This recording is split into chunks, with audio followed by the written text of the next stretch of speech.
The time is now 4 o'clock. Present that I can tell right now is Greg Halliday, myself, Gabriel Wojtek. Are you there, Rory? Rory Paxman? Are you there? Oh, Evan, we see your face. What? Evan, during the meeting about the pelt money and such, Evan did not have visual. So, and is Curtis there? Can you hear me? Who am I speaking? Who's speaking? Yeah, this is Alan Story. I was supposed to be on the agenda. Hey, Alan, this is Mallory. We're gonna Oh, hey. go through a few things, and then Mary will get to public comment. Oh, okay, good, And thanks. she'll ask you to speak, okay? Yeah, good, thanks. Thanks. Okay, it is 4:01. I will open this meeting of the Thompson Springs Special Service Fire District Administrative Control Board. Present are Evan Clapper, Mary McGann, Rory Paxman, Greg Halliday, Gabriel Wojtek, Curtis Wells, and Jalen Hawks. We have a full county commissioners all present tonight. We have Mallory Nassau, and and Quinn Hall. I do not see Christina Sloan at this point. Okay, I think I have announced everybody who is a member of the commission or a member of the Grand County staff that's part of this meeting. I will call to order. Do we have any citizens that would like to speak on a subject concerning the Thompson Springs Special Service Fire District? It does not appear as though we have any citizens to be heard. We are at approval of minutes. Do I have a motion? Mary, Yes. I'd like to make a motion to approve the minutes of August 18th, 2020 Thompson Springs Fire District Board regular meeting. Thank you. Motion by Greg Halliday. Do I have a second? Jay Lynn, thank you. Seconded by Jay Lynn. Discussion. Seeing none, I'll call for a vote. All in favor, raise your hands or say aye. Aye. Aye. Passes unanimously. We are now moving to ratification of payment of bills. Do I have a motion? Mary, I'd like Yes. to make a motion to pay the grant bills for the Thompson Springs Fire District, September 15th, 2020. See total bills, $1,449.43. Total bills and payroll, $2,249.44. Motion by Greg Halliday, Second. seconded by Gabriel Wojtek. Discussion. Roll call vote. Roy Paxman, Aye. Aye. Evan Clapper, Yes. Jalen Hawks, Yes. Curtis Wells, Yes. Gabriel Wojtek, Aye. Greg Halliday, Aye. Mary McGann, yes. Motion passes unanimously. We do not have a report from the fire chief. I am sure he is very busy. There's no new business, old business, or future considerations. Any future consideration?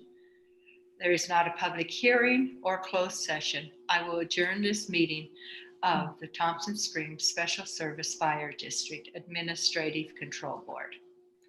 We will now open our regular Grand County Commission regular meeting.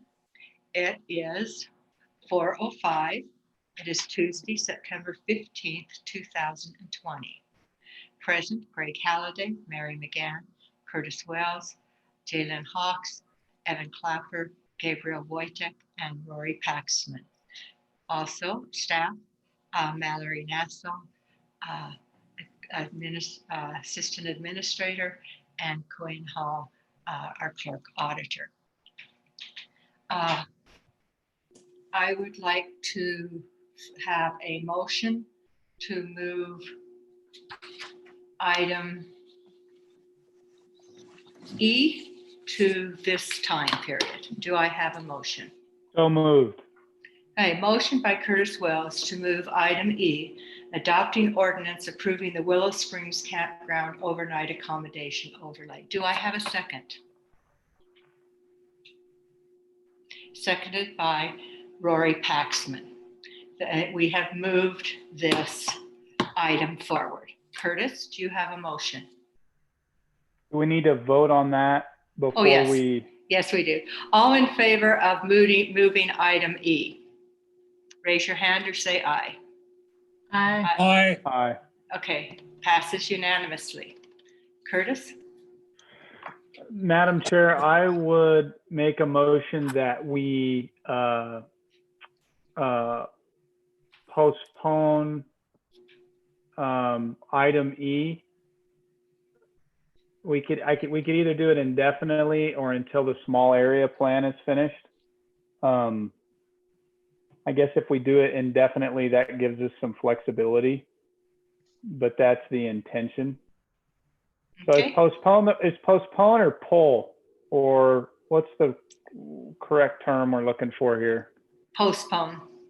Oh, okay, so I would move we would postpone item E, adopting ordinance approving the Willow Springs Campground overnight accommodations overlay indefinitely. Motion Second. by Curtis Wells, seconded by Evan Clapper. Discussion. Seeing none, I'll call. Yeah, go ahead. Who had something to say?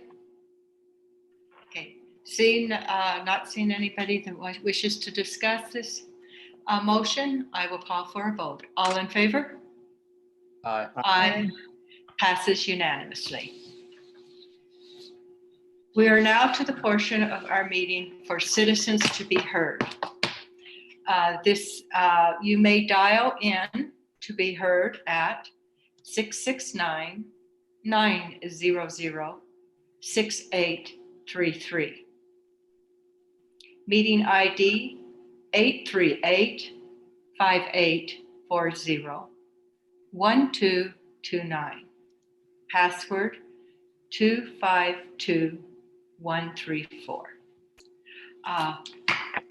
Since we have postponed the Willow Springs indefinitely, if people are on the line wishing to speak on that, unless you have something that we probably have not heard from the many, many letters and petitions we've heard, we would prefer that you not speak on this issue at this time unless you really want to. Mallory, do we have any citizens to be heard?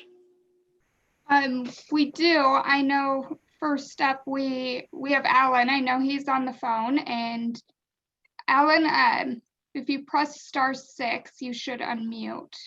And Alan, make sure you introduce yourself by your first name and your last name. Thank you. Okay. Alan, L-A-N, and Story, S-T-O-R-Y. I'll give my phone number, 970-216-4481. And should I go ahead and talk about the issue I have? Yes, try to keep it at 3 minutes, please. Thank you. Yeah. I got a letter from Grand County, and I'll just read the bottom line here. Remove all illegal construction and schedule an inspection to verify. I didn't know what that meant. What it means is they want to kick me out of my house. And today is, what's that? Hello? Hello? Yeah, okay. You still hear me? Yes. Okay.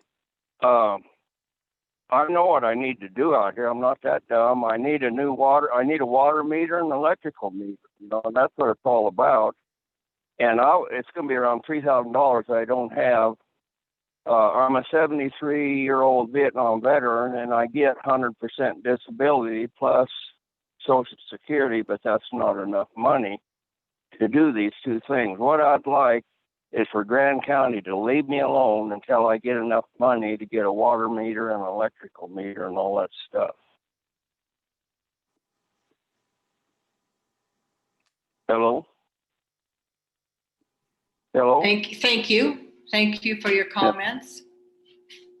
And another thing, one other thing I want, I don't think it's right after what I went through in Vietnam to get a threatening letter like this. I'd like to have you guys change the form letter a little bit.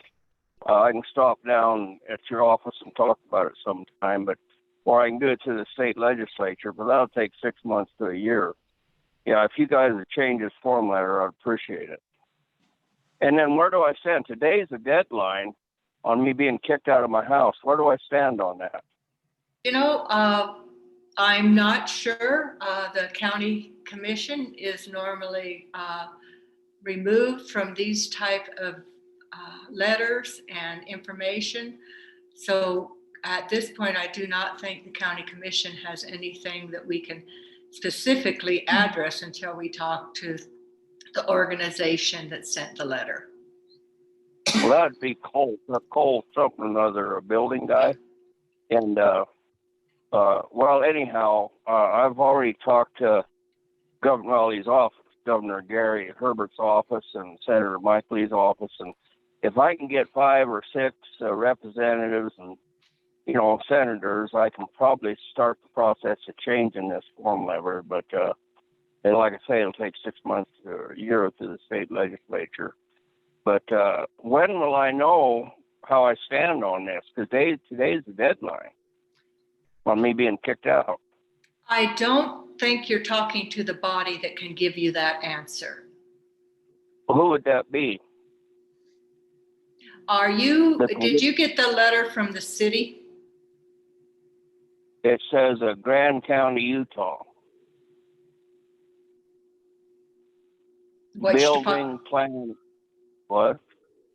Go ahead. So it's the building and planning and zoning. So we'll have to contact that department and find out what's going on.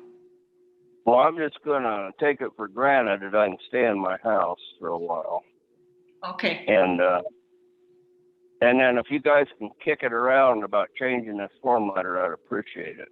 Okay, thank you. Thank you very much. One other thing, who am I talking to here? You're talking to the chair of the Grand County Commission, Mary McGann. Oh, I don't know. I've never met you. Okay, well, good. Okay, thanks, Mary. Thank you.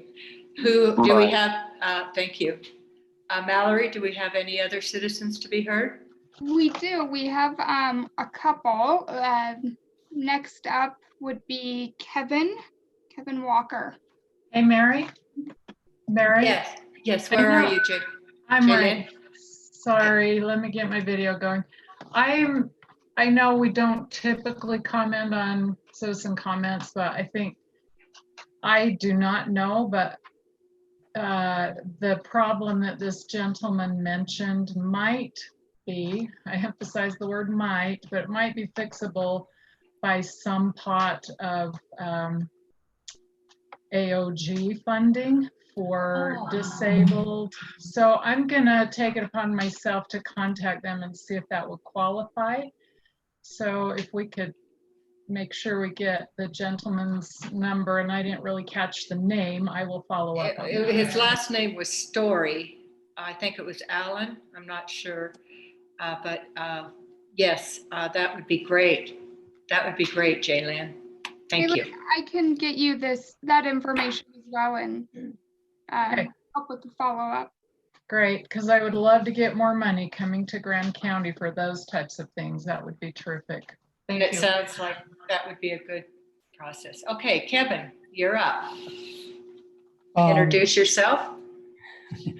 My name is Kevin Walker. I'm just speaking for myself. I'm not representing anybody else. I know you guys have heard a lot about the Willow Springs thing, but the comments I wanted to make are kind of more general. And there are also things I think you probably have not heard recently. So I want to focus on section 462 of the land use code. And in there, it says, when approving or denying an OAO district application, the council shall consider and make findings related to, and then they list a bunch of stuff. And I did not see any findings in the ordinance that was recently pulled from the agenda. And I think this is a generic issue that would affect any sort of OA application. I think that section is very important. And some of the things, and I'll go into that more in a moment, but some of the things you're supposed to consider, make findings of, is the ratio of overnight accommodations to primary residential units, economic diversification, community aesthetics, traffic, and crowding and congestion in national parks and other public lands. So why are those things in there? If you try to think back a year or so, there was debate between what was called option 5 and option 4.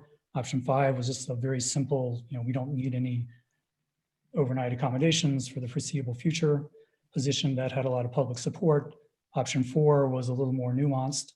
The council went to option 4, but I think there was concern that this, so-called option 4 would leave the door open too much, and that's why section 462 is in the land use code.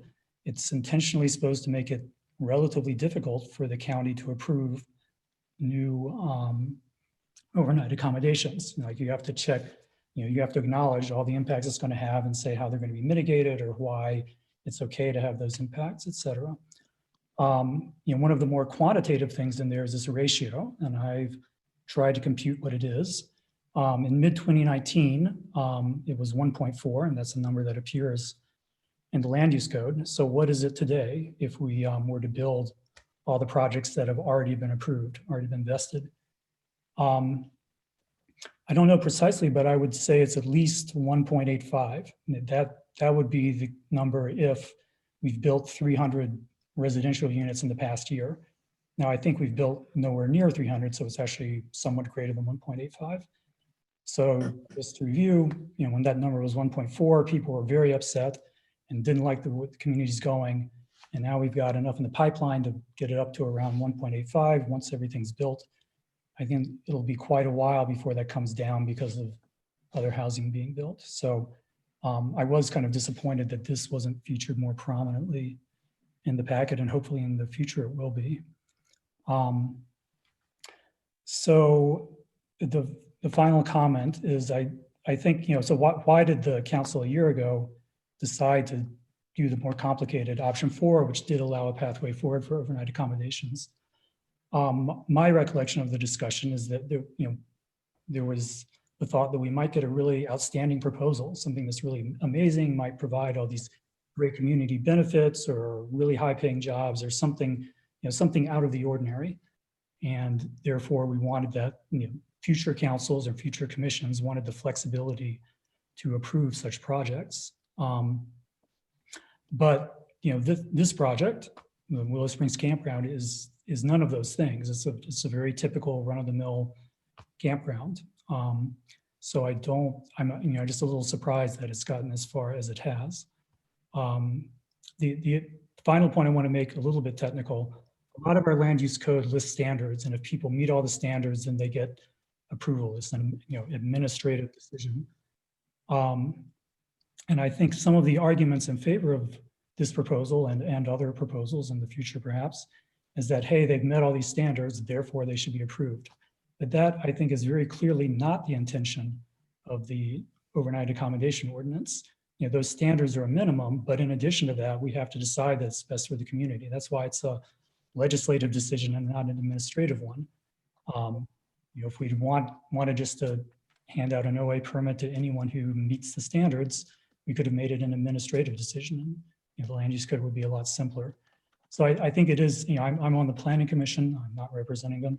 I know it's hard, we have some deeply ingrained habits of thoughts where if someone checks all the boxes and meets the list of criteria, then they deserve a permit. And that's true for most of the decisions you make, but it's not true, I think, for overnight accommodations. And overnight accommodations, there's a much higher bar. It has to be something that's really going to help the community so much that it counterbalances the additional crowding, et cetera, that it might cause. So thanks for listening. Bye.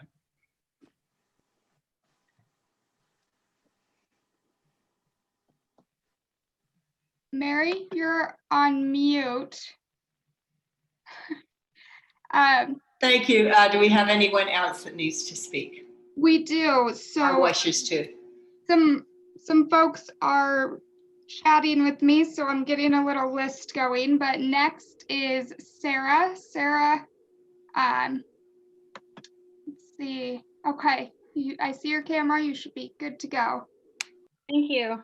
Hello, my name is Sarah Stock. I think I know most of you, but I'm a longtime resident of Grand County. And first, I'd like to thank the council for all of your ongoing work for this community. I really appreciate it. I've shown up today to make a comment regarding the Eastern Utah Regional Connector, which has historically been known as the Book Cliffs Highway or the Hydrocarbon Highway. And I realize that most of the council has been around long enough to know the history of this road in our county and the fierce opposition it has faced over and over again. So I won't belabor that point. Recently, the 7 County Infrastructure Coalition has spent some time and energy trying to convince the public that this road is for tourism. And this is clearly not the case, as there are other roads in the region that connect the national parks and monuments with similar travel times, which I think also you all realize. This highway is for fossil fuels, namely to increase truck access to the area to get oil out of the Uinta Basin, and perhaps sometime in the future to help with the tar sands mining industry if they succeed. Increasing fossil fuels and production of those fossil fuels is exactly the opposite thing that we should be focusing our public money on right now and our public time. And you are all aware, I'm sure, but climate change is devastating the country right now. On top of the pandemic, we have out of control wildfires in the West, persistent droughts in the Colorado River Basin, and record-setting tropical storm seasons in the South. And all of this has lasting economic impacts. So why isn't the 7 County Infrastructure Coalition investigating any opportunities for renewable energy production in their region? I'm not sure of this answer. The studies for the Book Cliffs Highway are funded with Community Impact Board funds. And these funds should be going towards mitigation of impacts of mineral extraction on public lands, not exacerbating impacts of mineral extraction on public lands. And incidentally, this year there was an audit done by the state of Utah on the CIB, the Community Impact Board, which concluded that there has been a history of inconsistency and misuse of CIB funds. And some of those inappropriate grants that were highlighted in this audit, which you should all read, they were highlighted because they benefited private industry and not the public. And some of these projects were other projects of the 7 County Infrastructure Coalition, like the Uinta Basin Railroad and the Seabridge Road, which is the other side of the Book Cliffs Highway up in Uinta County. That's kind of just a side note, but surprisingly, Grand County doesn't have that much of a role in this process to permit the highway. And even though the entire road would be in our county and paid for with taxpayer money and public money, these rights of ways may be our only real leverage against the highway. So please use what power we have as a county in this process to tell the BLM that we won't give up or alter our right of ways. Thank you.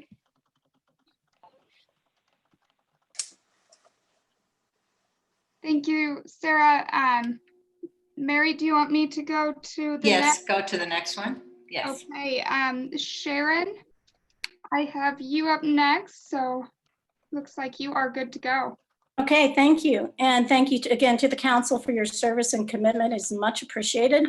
And I just want to build off kind of what Kevin Walker was hitting on.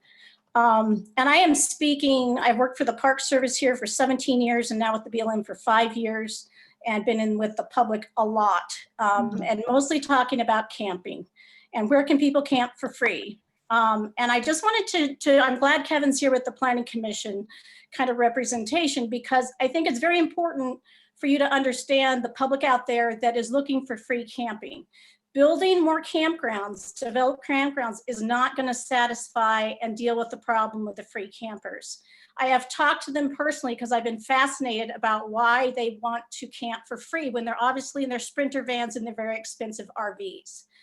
And the answer was, because I asked it in a very curious way, I was curious, and they said, it's not about the money, it's about we want to be away from other people, we want to feel like we're having a more natural experience, we don't want to have neighbors, we don't want to be around buildings, we don't need hookups, we're on our own, we want to be using our public lands with our right of using our public lands for free.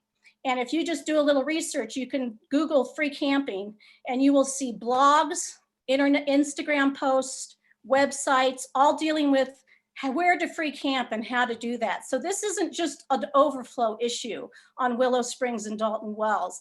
And building the 60 unit, say, camp park, which is why this planning is so important, isn't going to solve that problem on state lands. The state is going to have to address that with getting campgrounds in those specific areas. But then what's going to happen, which is what we see all the time, those free campers are going to move to other areas.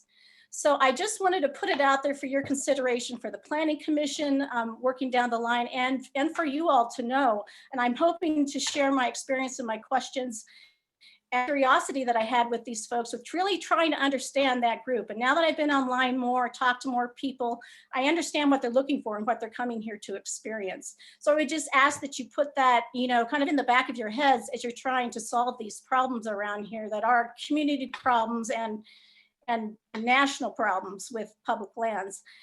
So building private campgrounds with hookups, cost and everything, you're going to get more lodging. You're going to get more lodgers in their own RVs.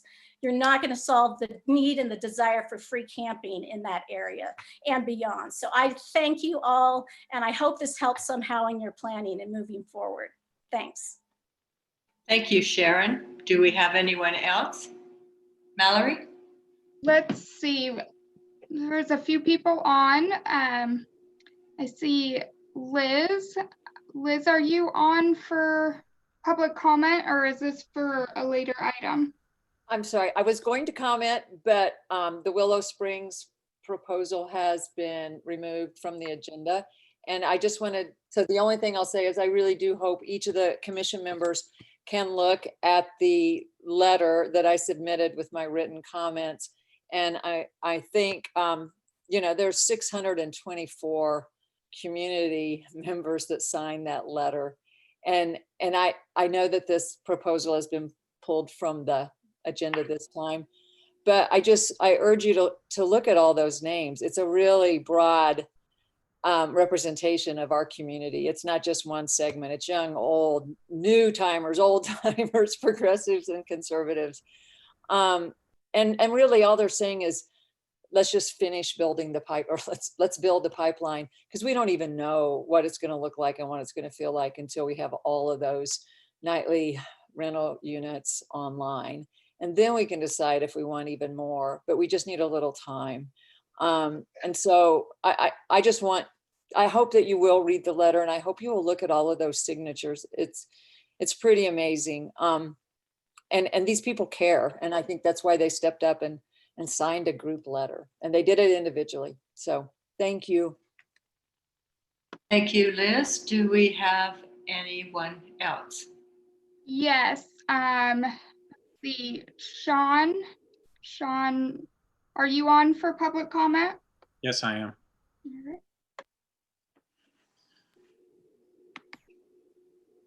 Can you hear me fine? Yes, we can hear you. All right, I appreciate it. Council, thank you for your time, and thank you for letting us take a few minutes here. My name is Sean Reddish. Lance Chernos and I are the event organizers for Alley on the Rocks. I'm here to inform the council that we've submitted an application for Rally on the Rocks in May of 2021. Our September event was canceled by us after meeting all the stipulations. We could not get the county attorney to sign off on it in a timely manner, therefore giving our participants enough time to cancel the event. Now that we have some distance between the stipulations and the canceling of the 2020 event, I want to review 3 stipulations for removal, and they're as follows. The demand that no UTV be allowed in residential streets at a certain time. I understand what you want, and we would ask and behoove the participants to be courteous as well, as we always have. But for reference, State Code 42-22-10.5 explicitly states that municipalities or counties may not prohibit or restrict the use of a street legal OHV on any street or highway where the use of another street legal vehicle is permitted. Furthermore, 45% of our participants rent the VRBOs in Moab and Grand County that by their own nature are residential houses. The rentals are a large portion of the taxable revenue that the county and city receive. Please don't ask me to discriminate against a large portion of the OHV community. Item number 2. This one probably hits me the most because maybe if I explain it, you'll feel it too. The demand to donate money to charity. This is very capricious of the county council to demand more money for charity from only one permittee. It is not a standard requirement in the permit process as laid out on the county website, so it must be an arbitrary or discriminatory demand put upon us. I would say this: you as council members possibly donate to a charity personally and are happy to do so when you can as finances allow. Then one day the charity calls and says, we don't care what you've donated, that you've donated $100,000 over the last 5 years. You must give more. A simple thank you would have been way more appropriate. Or how about, you guys do an awesome job fundraising. How can we as a county make it even bigger? I will tell you that the $20,000 we plan on giving the Moab Community Rebuilds is sorely missed in 2020 after not getting a signed permit. Trying to dictate our finances is not really the council's job. We do our job and bring millions of dollars to bear in Grand County each year, which then becomes residual income. We don't manage the county's finances, but you can count on us to generate revenue for you as part of your annual budget. Let us do our part and you do yours. Lastly, the exhaust issue. The stipulation of exhaust must be OEM or similar. This relates to noise. It's very specific what you guys are trying to get to. And we agree with you 100%, but this is a law enforcement issue and needs to be handled strictly as such. They're the only ones with the enforcement capability. I would like these stipulations removed, and we will continue to be a marquee event for Moab, Grand County, and the state of Utah. Thank you very much for your time, Council. Thank you very much. Mallory, do we have anyone else? We do. Next up, we have Michael.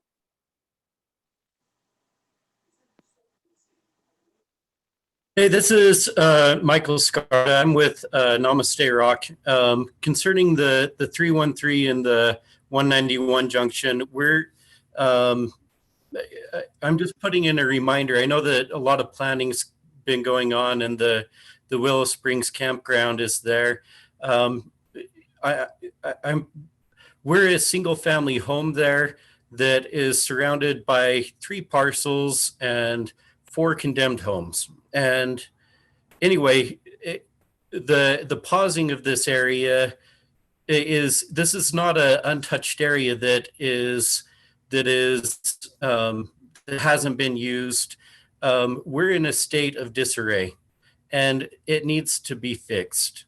And if we go ahead and we pause everything that comes along, then I get stuck between 3 condemned homes or 4 condemned homes on 3 different parcels.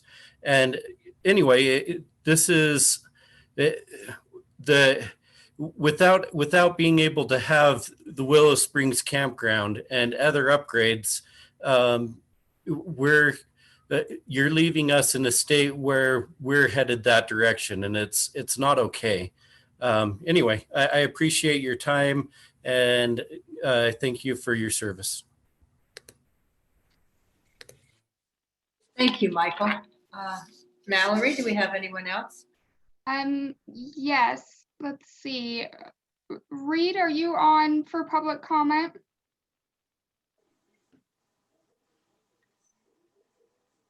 Okay.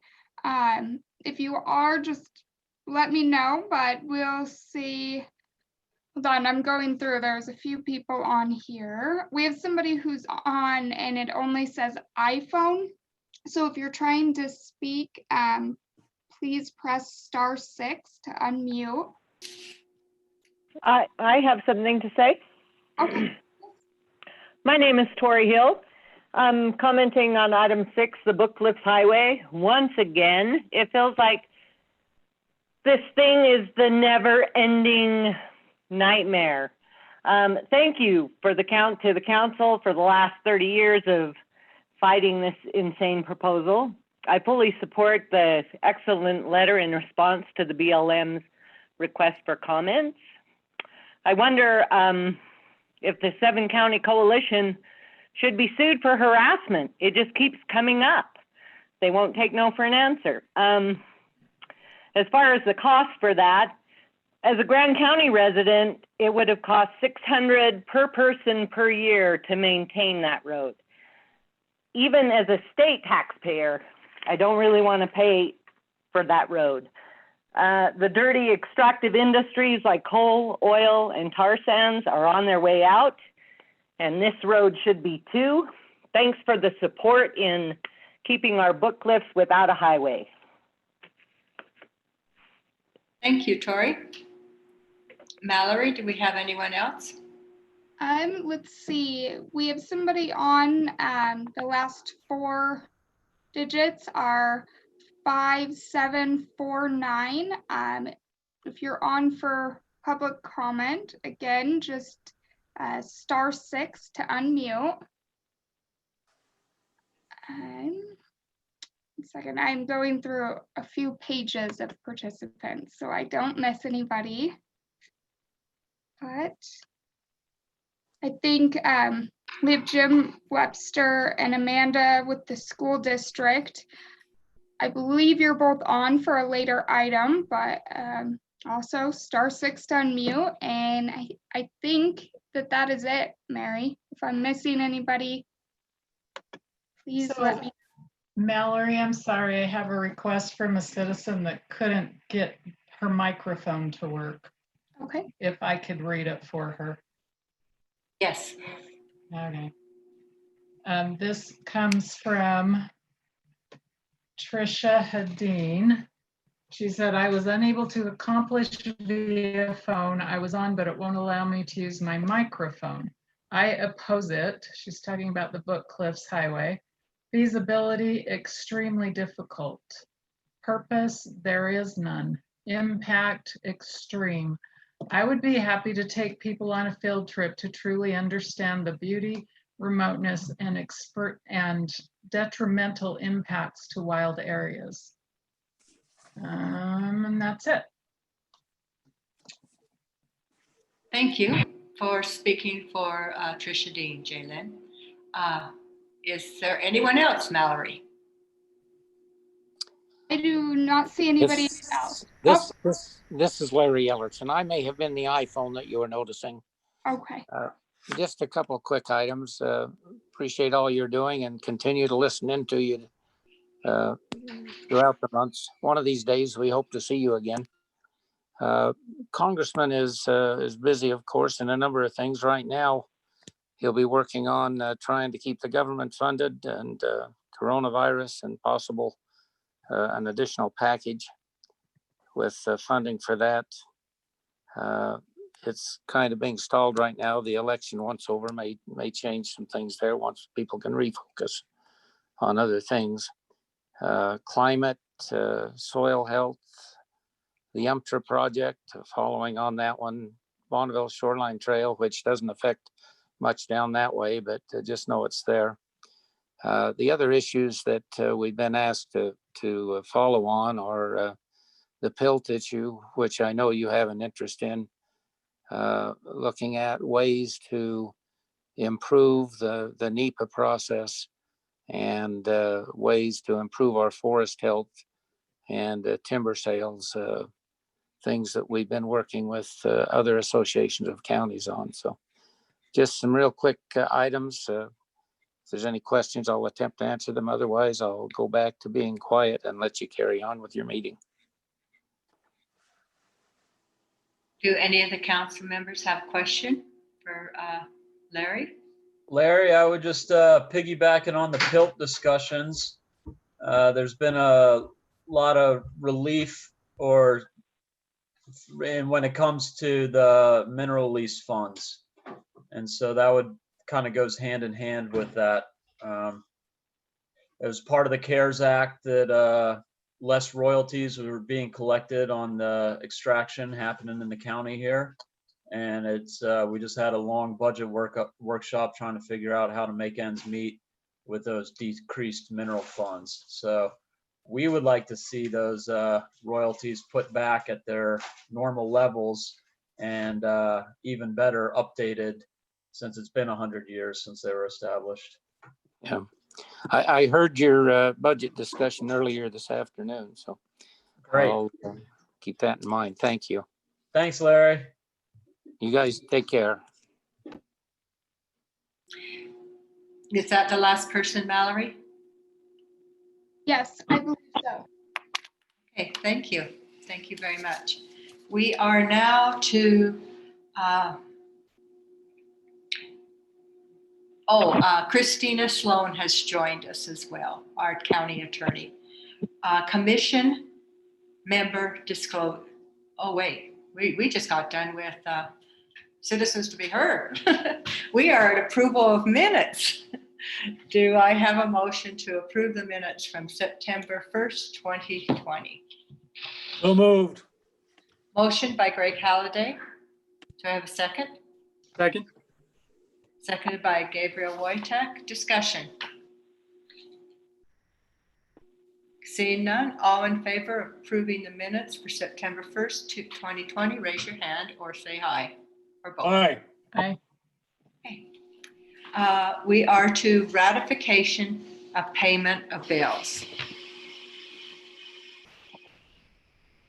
Madam Chair, if I may, Yes. I should have brought him up before I said anything. Oh boy. Okay. Think I can get these up quick enough. Oh boy. If anyone, let's see. I've got them if. Go ahead, Greg. Thank you. Sorry about that. Okay. Like to make a motion to approve the Grand County bills for September 15th, 2020. Total bills, $3,618,881.30. Total payroll, $227,733.23. Total bills and payroll, $3,846,614.53. Thank you, Greg. Do we have a second?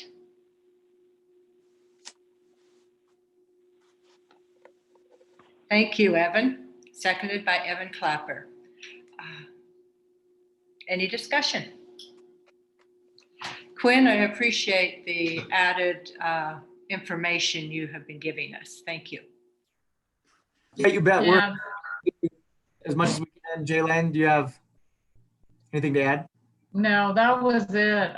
It's a perfect situation where we would definitely want to know why we're spending $3 million. So that was very helpful. Thank you very much to you and your staff. That's great. Thank you. You bet. Back has pulled it all together for me. So if it wasn't for them, I wouldn't be able to do. I wouldn't have the time. So yeah, if there's any further clarifications or any larger amounts of questions on, feel free to reach out, and we'll try and get those. We've been making a real concerted effort to get those available. Generally, we run checks on Friday, so Monday morning is pretty realistic. We'll try and have those consistently ready by Monday morning. So, Quinn, question. Sure. On the breakdown of the thing, it says the VLCM. What is that? Christina, real quick. Okay. I can get back to you on that though. All right. Oh, it's probably in the thing there somewhere. I just haven't got to it. So. Thank you. Any further questions? Okay, we will have a roll call vote. Greg Halliday, Aye. Gabriel Wojtek, Yes. Evan Clapper, Yes. Curtis Wells, Aye. Jaylen Hawks, Yes. Roy Paxman, Yes. Mary McGann, yes. Passes unanimously. We are now to commission member disclosures. Is there any commission member that needs to make a disclosure on any item on the agenda? This is Commissioner Wojtek. I'm currently employed by the Youth Garden Project, which does receive grant funding through the Recreation Special Service District that goes directly towards youth programs. And there'll be a conversation of a topic and a resolution that we have to pass tonight. Thank you, Gabriel. Anyone else? Okay, we will move to General Commission reports and future considerations. Jaylyn. You know, it seems like last meeting, everybody else had a calm week and I had a wild week. This time it's my calm week. I had one phone meeting with one other person, AOG, but I really don't have anything to report. Thank you.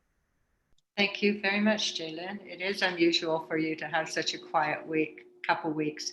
Evan? Yeah, pardon me, the audit for the cemetery district came back. We had hired a third party to help with that. And there were some gaps from what the state was expecting. So we're brushing that up and cleaning that up a bit to answer some things that the contractor had missed. In regards to EMS, they have pretty much moved out of the old senior center, so they're housed over at the fire station for now. There's some final storage stuff getting moved around, but all the operations are happening downtown now. Trying to finalize that contract for the building. And so that will be something that comes to us under the MBA hat.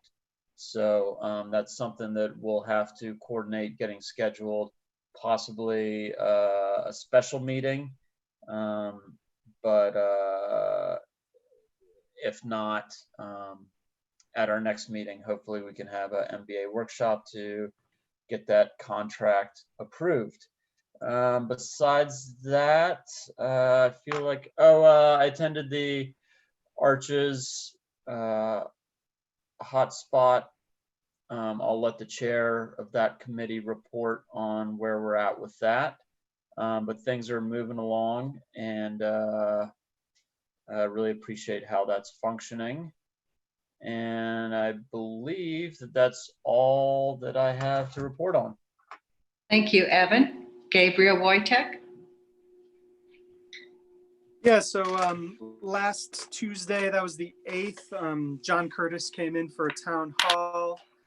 Chair McGann also attended. I thought that was a productive meeting, and I appreciate the congressman coming down and taking the time to do that. We bore witness to some international trade talk unexpectedly. The Australian Consul General happened to be in town and found out that the congressman was also in town. So he showed up and wanted to put in a good word for Australia in the midst of our little town hall.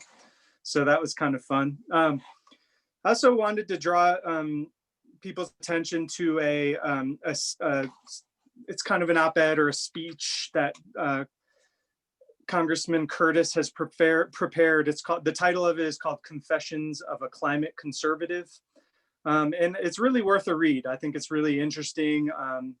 And I think he's someone that's really trying to create productive dialogue from either side of the spectrum with regards to the climate challenges that we're facing. So I think it's really worth a read for everyone. It's not too long. And yeah, again, and you can find that at the congressman's own website, or if you just type in Confessions of a Climate Conservative. Also from legislation from the John Curtis's office, there's some really encouraging news that could be coming up here that I got via the Four Corners Behavioral Health Board, which is that next week, I guess that would be this week, Congressman Curtis introduced the Methamphetamine Response Act with Congressman Cox from California. And this bill will designate methamphetamine as an emerging drug threat at a national level and requires the Office of National Drug Control to develop, implement, and distribute a national response plan specific to meth. And the plan would be updated annually, would be required to include an assessment of the threat, including current availability and demand for the drug, and evidence-based prevention and treatment programs, as well as law enforcement programs, short and long-term goals, performance measures, of course, the level of funding needed to implement that plan, and implementation strategy, goals, and objectives for a media campaign. So that's encouraging. Hopefully we can do what we can to support that. I think it could really positively benefit Grand County, potentially. I attended on the 10th, I attended the Candylands Healthcare Special Service District meeting. Still thankfully no positive COVID cases at the care center amongst staff or residents. They have begun supervised outdoor resident visitation. That was on the 31st of August. Of course, following all Department of Health regulations. Tomorrow on the 16th is the Moab Area Watershed Partnership meeting. That's from 1 p.m. to 3 p.m. You can find that virtual meeting, find the link to that on the Moab Area Watershed Partnership website. I thought there was one other thing. Oh yeah, Jalen had asked if there were any updates with regards to the Four Corners Behavioral Health Facility construction that was put on pause. And that's basically that conversation has been tabled until January.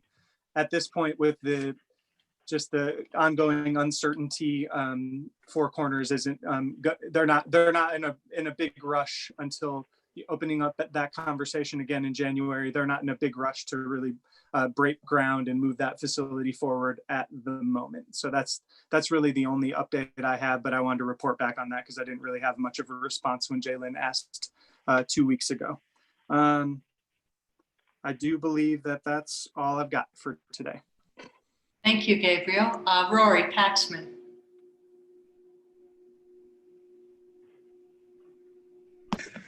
My phone's being glitchy today, so hopefully you guys can hear me. I had airport board yesterday. Everything's running pretty smooth out there. We're trying to get some bids on some heating stuff that's going on out there that we've had problems with since we built the new terminal. We also had our county attorney there yesterday at our meeting, which was nice to have her there. This is the first time I've ever had her there or any of our attorneys there. But we were going over our minimum standards and rules and regs, and we should have some stuff coming at our next meeting covering that. And our employments were about 4,300 right now, and compared to over our 10,000, but that shouldn't hurt our employments because they've put a kind of a hold on that right now. So I think that's about all that happened out there. And then we've got our rec board. There's watering issues that are going out there at the arena, at the UMTRA, or the old Spanish Trail Arena. And so we're talking with the cemetery board to see if we can get some more water. And we're figuring out our water issue out there. We had a few broken pipes that they've had to fix. And then weed board, not a lot going on there. Just we still have a lot of weeds around the county, and they're still trying to take care of some of that. They've got one well outside of town, out by the Book Cliff areas, that they're going to try to mediate some tamarisk trees because the spring that was out there is kind of drying up. So they're thinking if they can get rid of some of those, it might come back a little bit more for the cattle, especially in the grazing in the wintertime out there. And then also we got our kind of our preliminary budget sent. We're going to send that over. So that's all I've got. Thank you, Rory. Thank you. Curtis Wells. Thank you, Madam Chair. I'll first report on our Arches Recreational Hotspot Coordinating Committee meeting that we held last week. The focus of the meeting was to primarily review the results from the city engineer on the downtown parking project concept, and also get a first look at costs. If you all remember, as we've worked through this, we've had to establish a parking project as our primary project. We're still looking at recommending a kind of a package of projects. The downtown parking project is essentially, the concept is the downtown core off Main Street on east and west of Main Street, and primarily north of Center Street, but I believe even one block south, without looking at the concept map, is just more or less median parking and creating more parking stalls where we can. I think the approximate number of parking stalls we're expected to create with that project is expected to be probably between, it was looking at 119, but we're gonna potentially add 2 more streets. And those streets have the potential of between 10 and 25 stalls per block. And so conservatively, we could end up at 150 stalls total. The parking structure was a net gain of 180 stalls. And so we're feeling pretty good about the amount of parking we would be able to create, and especially at that cost. The cost, which is still a rough number, is expected to be around between 4 to 5 million approximately. And so we're about half the cost of the parking structure. And if you include the parking stalls to be created with the Emma Boulevard dispersed parking project, which is a city project, we will net more parking stalls than the parking structure at half the cost. So I'm really happy with that as the chair of the committee. That also creates more room for other projects. The other 2 projects we're still considering are the multi-use pathway, which is a county project. And we're gonna have to kind of continue to do a deeper dive into that. And then also public transit is still on the table, and it's actually kind of gaining more steam as we get closer to the finish. UDOT's primarily taking the lead on that. We were supposed to have our final list of projects into UDOT by October 1st, or excuse me, by September 1st, but we ended up getting an extension, which I reported on, I think 4 to 6 weeks ago, to November 1st. And so just as a reminder, this is a city committee. In the committee resolution, the process for us to eventually send our project priority list onto UDOT is to have both the city council and the county council approve that list. And so we're probably planning on, I'm planning on adding an action item for us on our agenda to approve that priority list that will be forwarded on from the committee sometime in October, probably late October to be realistic, to be ultimately submitted to UDOT. If you have any questions about that process or any of the projects, feel free to reach out to me or Commissioner Clapper or Hawks, who sit on that committee. And we could also, prior to the commission agenda item to approve that priority list, as we get the finalized concepts together, maybe we can just forward those out to you all so you have an opportunity to review them and develop questions if they happen to come up before the meeting or we approve those. Probably just 2 other things. Number 1, I had another mosquito abatement district meeting last night. The mosquito district is, because of the dry year, is experiencing kind of the opposite side of the spectrum this year. We're having an issue with staffing. We still have 2 positions unfilled, and those are issues that we're trying to work through. it's kind of difficult because they are seasonal, meaning they more or less have, I think they're 9 months on, so they have the winters off. The problem is that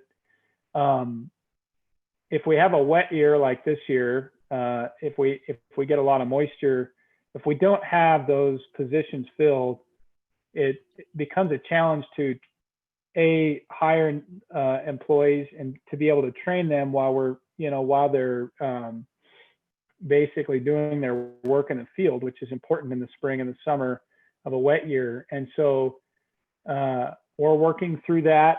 And I think the mosquito district is still just trying to establish some stability. The new manager is doing, I think, a really good job. His expertise and experience is in the field, and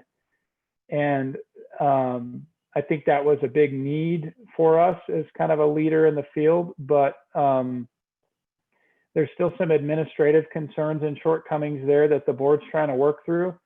I brought up, just again last night, if the board was interested in having the county discuss, dissolving the mosquito district and bringing them into the county. And I received a unanimous, double thumbs up from every board member. And this is a district board where, in particular, 3 of these board members who are citizens have been involved for over 2 decades with this district. I mean, they really understand this service. And, I think the consensus is that the demands have gone way up and times have changed, and they're really struggling to what they feel like effectively provide this service. And I mean, they offered concerns about accountability and feeling like the commission needs to have some accountability, of that service to the public. And so I just mentioned to them that we had talked about having a workshop to kind of evaluate, this circumstance and maybe some other circumstances that we may want to discuss with districts. And so I think this was kind of a reminder that I think we should go ahead and do that, even if there aren't any immediate changes made. I feel compelled to initiate that discussion. And so with that, I'll just report on one more thing. I did receive a call, or excuse me, the council's office, commission office left a message from an employee with this Inland Port Authority. It's Ginger Chin, who used to be with GoEd, but they're reaching out to us and are requesting a follow-up meeting regarding this inland port. And that was an application that came through the Association of Local Governments that Jay Lynn was involved with. And they essentially are asking rural counties, to respond to this application to potentially host an inland port. It's a pretty, preliminary process, number of ways that could go, but it looks like they're moving into the next round of that. And they just said, we have a meeting this Friday that we would like you to come up for. And I invited Mary to that meeting also. Mary's, I believe, unable to attend. So I don't know if Jalen is interested in maybe joining me for that meeting, being on the ALG, but it appears they're wanting to kind of take the next step and dig a little bit deeper into that. And so we can kind of get that application out again and circulate that so folks know exactly what that is. And I actually haven't gotten any details for the meeting or anything like that. They were supposed to follow up with that. And so at this point, the ball's still in their court, but just something as a heads up and a potential future consideration. Maybe we want to pull that into a public meeting and kind of discuss that more, because it's been relatively 50,000 feet. And with that, that's all I have to report, Madam Chair. Thank you very much, Curtis. Greg Halliday. Somebody said something? Sorry, Mary. This is Rory. Can I say one thing really quick? I have to leave tonight by 8. So just so you guys are aware, I'll be clocking out at 8. I'm hoping we're done by then. Yeah. That would be nice, eh? Yeah. Hey, Greg.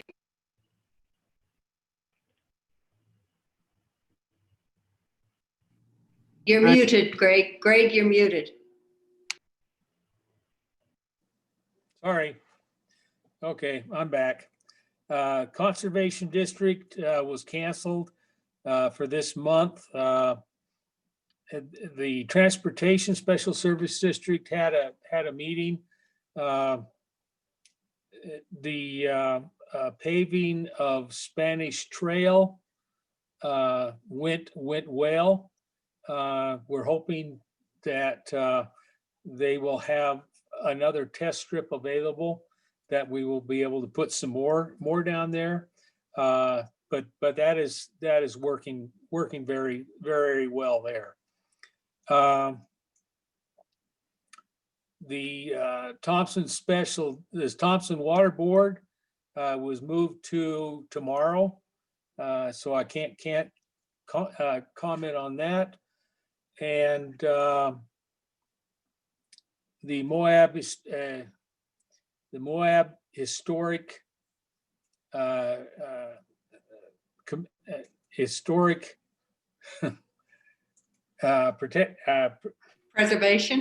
Preservation. There you go. I couldn't get it out.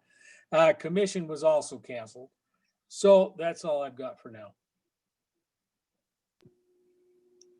Thank you, Greg. I attended the same day as Congressman Curtis was in town, the Travel Council.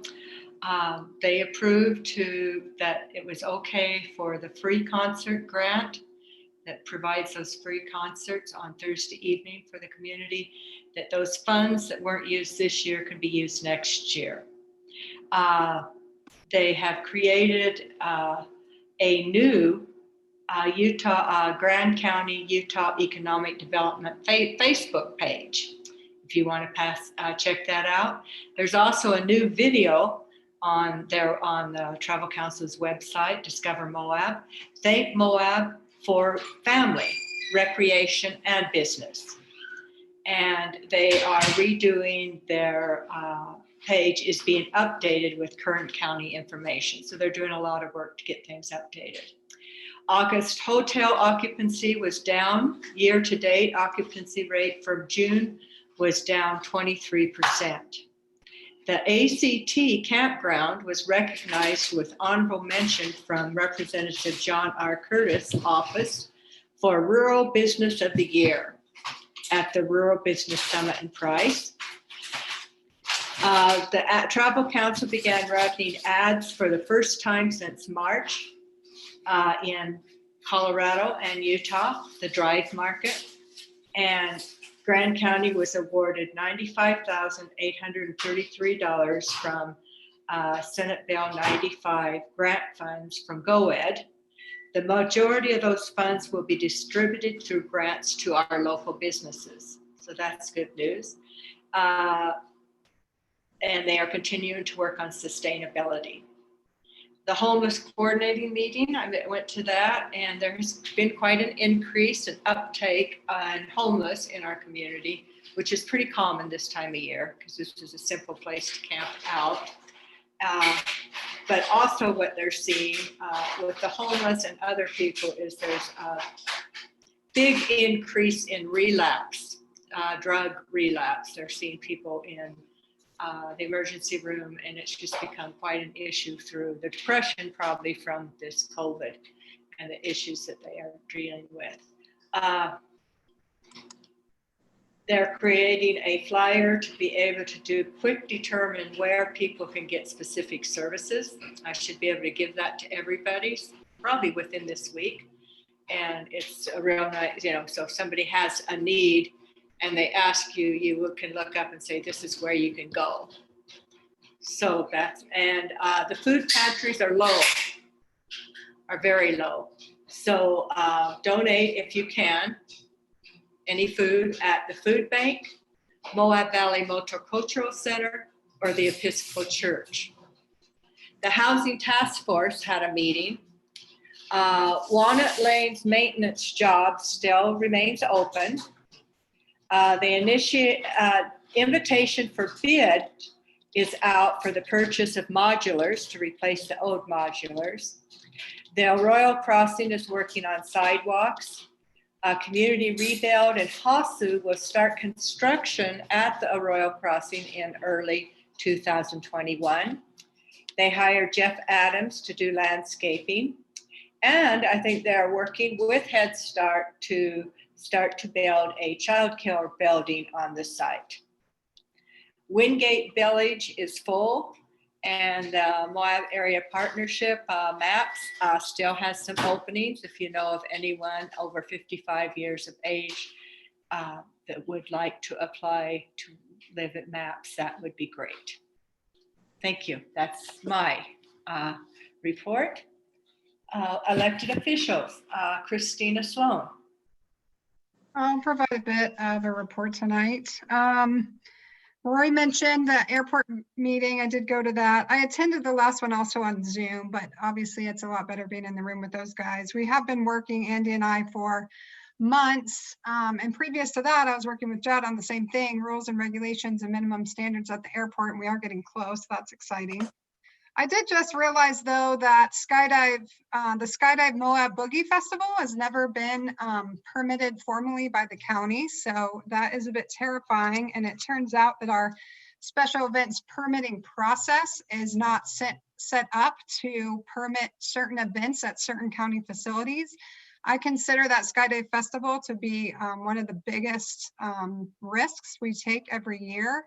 And there's some real issues with Skydive Moab's insurance and some other things. So it's something that I hope the commission will hover around and we're going to work on.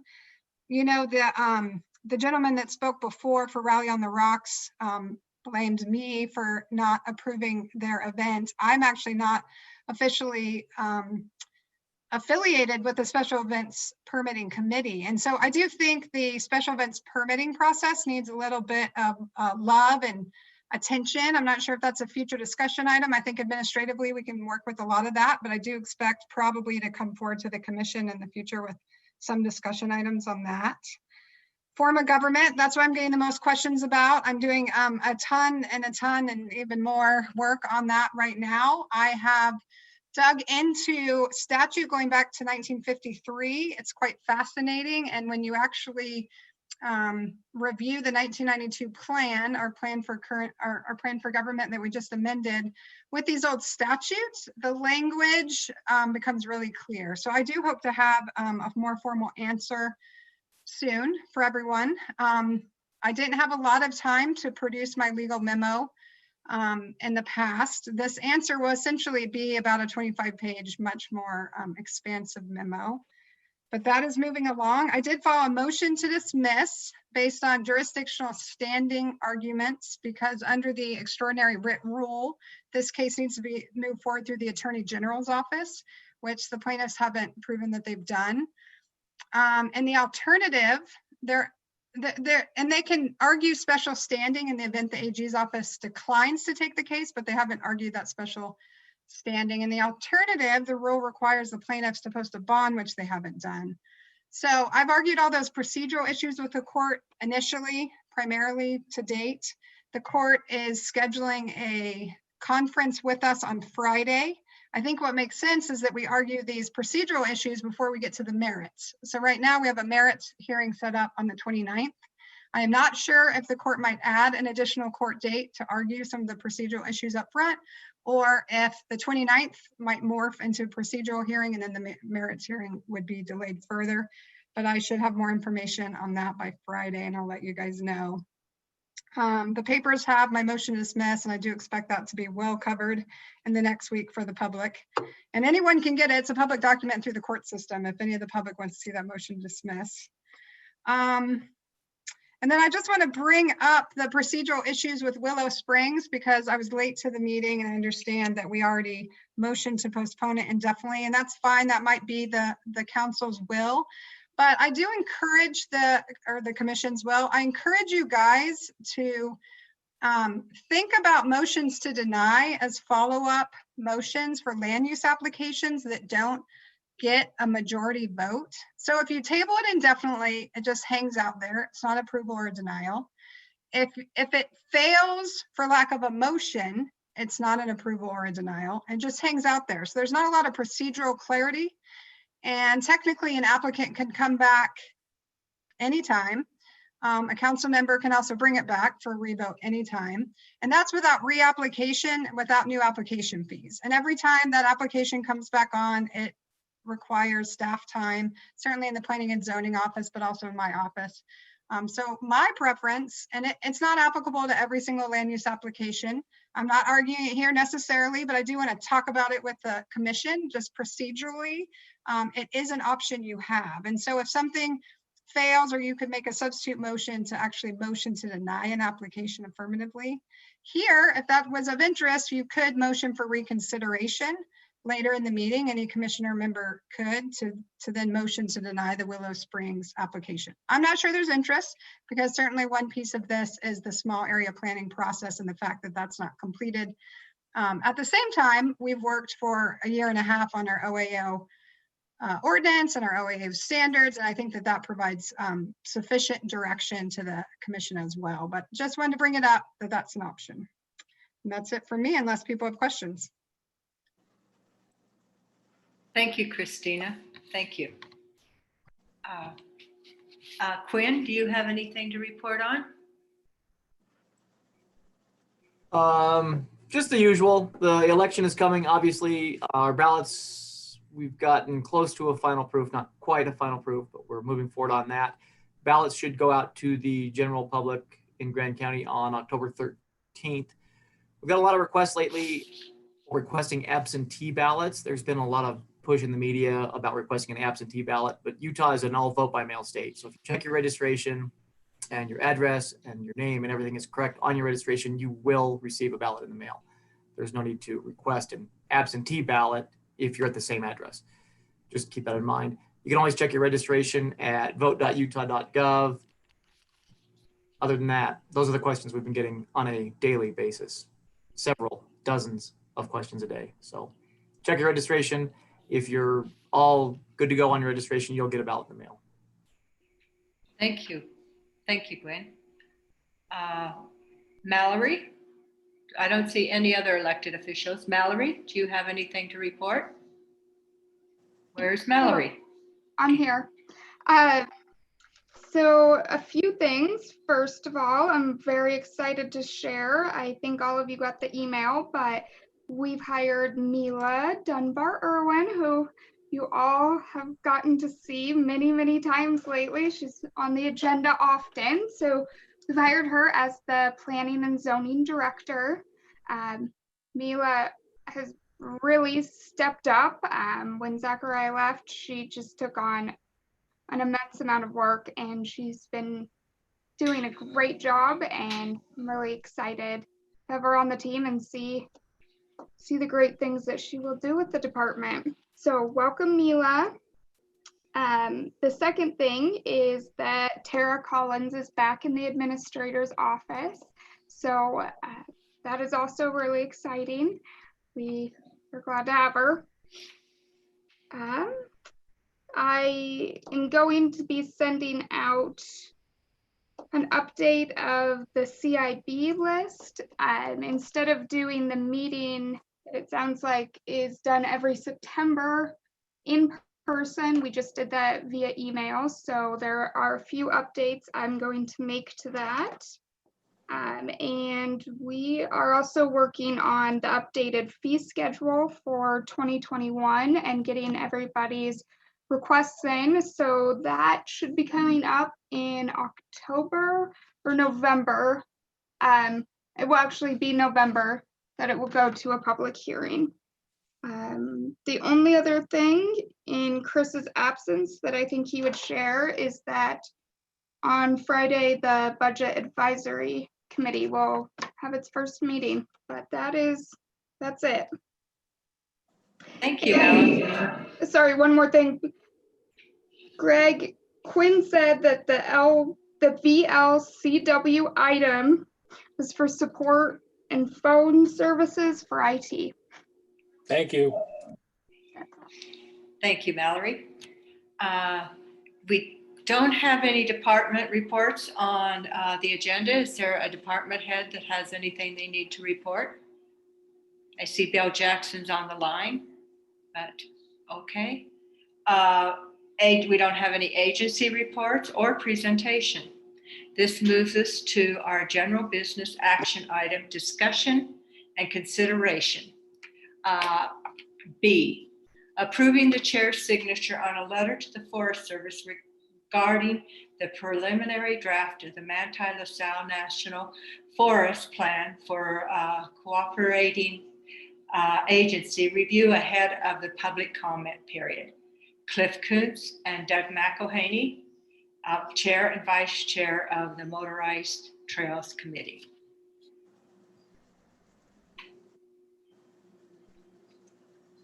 Are they here? I'm not sure if the phone number ending in 8508 could be one of them, but is it possible? I already commented, thank you. Oh, sorry.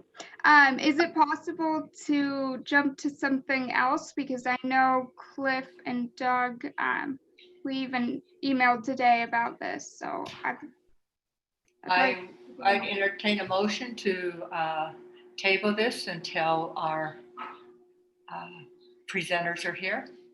So moved. Motion by Greg Halliday to table. Do I have a second? Second. Seconded by Evan Clapper. All in favor, say aye or raise your hand. Aye. Passes unanimously. We will move to C. Approving Grant County's response to the Bureau of Land Management's BLM adjacent right-of-way holder notification for the 7-county Infrastructure Coalition proposal to pave 35 miles through the Book Cliffs to connect Steep Ridge Road to Uinta, Utah with I-70 in Grand County. Commissioner Hawks. Thank you, Mary. We discussed this at the last meeting. It's basically the same items, only now we have a letter to possibly approve. So I'm happy to answer questions. I will go ahead and make a motion for the sake of discussion. I move to approve the attached letter of response to the BLM's adjacent right-of-way holder notification regarding the 7-county Infrastructure Coalition's proposal to pave 35 miles through the Book Cliffs to connect Steep Ridge Road in Uinta County with I-70 in Grand County, and authorize the chair to sign the letter, because I didn't put that in the original motion. Motion Second. by Jalen Hawks, seconded by Gabriel Wojtek. Discussion. Yeah, Mary? Yes. Yeah, we've been struggling with this for a considerable amount of time. The items that really concern me is that we have people being killed and injured on Highway 6 and 50 and 191 because they go from 2-lane to 4-lane, 2-lane to 4-lane. And it would be much better to spend that money to upgrade that road than it will be to build another one that needs additional maintenance and all the other things that go with it. So I'm definitely against having this approved in any way or form. Thank you. Thank you, Greg. Any further discussion? I just want to say that the 7-county infrastructure has received an appropriation from the state for $3.2 million to complete this EIS on this project. And I think that's tragic. That the teachers we have the lowest per student expenditure in the state. The state wanted to increase the taxes on food because they couldn't balance their budget, and yet they're willing to spend money on a road that has no purpose. That is very disappointing to me. And they say that the state will pick up the tab, and I did some investigating, and there is not a mention of this Book Cliff Road, or whatever you want to call it, on the UDOT project list for the next 20 years. So who's telling the truth? So I think everyone knows my thoughts about this. I'm tired of dealing with it. Any further discussion? Mary, I would just invite Bill Jackson, since he is our right-of-way expert, to just comment on, I assume you've had a chance to read the letter, Bill, and there's a paragraph, the next to the last paragraph on the first page, and just comment on whether that, the right-of-way discussion is accurate as you see it in your experience and knowledge. Can y'all hear me? Yes. Okay. Jalen, where was that comment you were referring to? It's, do you have the packet open in front of you? I do. Okay, it's on page 54 of the packet, the newly revised one, and it's the next to last paragraph. Starts right-of-way grants, UTU dash. Correct. Okay.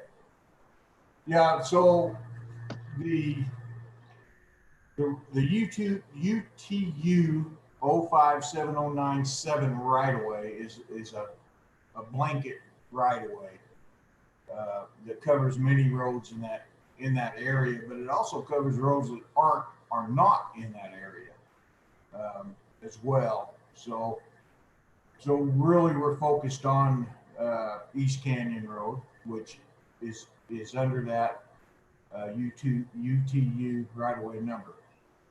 And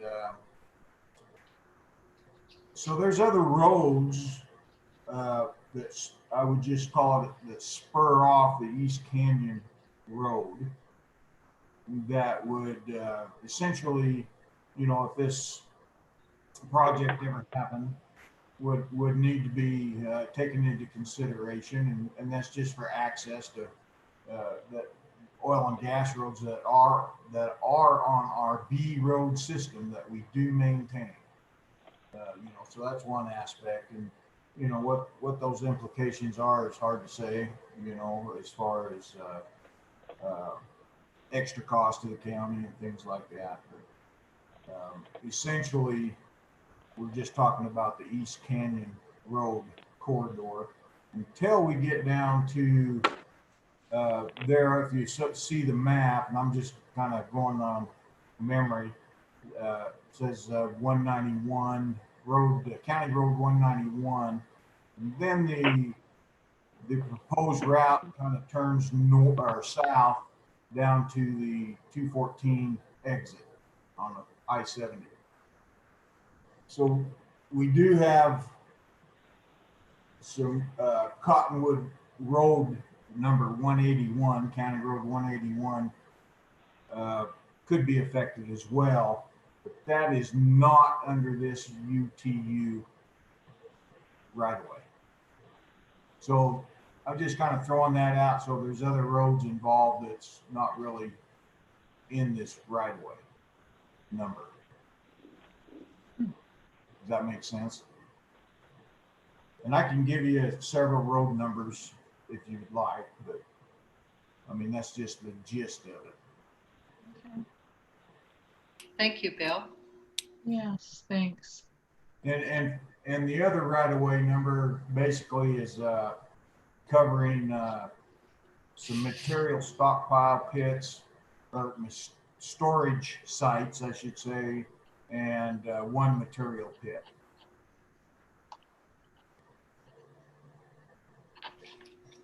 Okay, thank you. Thank you, Jalen. Any further discussion or questions? Okay, we've had a motion by Jalen Hawks, and wasn't it seconded by Gabriel Wojtek? Is that correct? Okay, and if I see no further discussion, I will call for a vote. All in favor of approving the Grand County response to the Bureau of Land Management, say aye or raise your hand. Aye. Aye. All opposed? Okay, motion passes 5-2. Curtis Wells and Rory Paxman voting in opposition. Mary? Yes. I'm sorry. Cliff is on the meeting now. If it is a good time to go back to item B? Sorry to interrupt.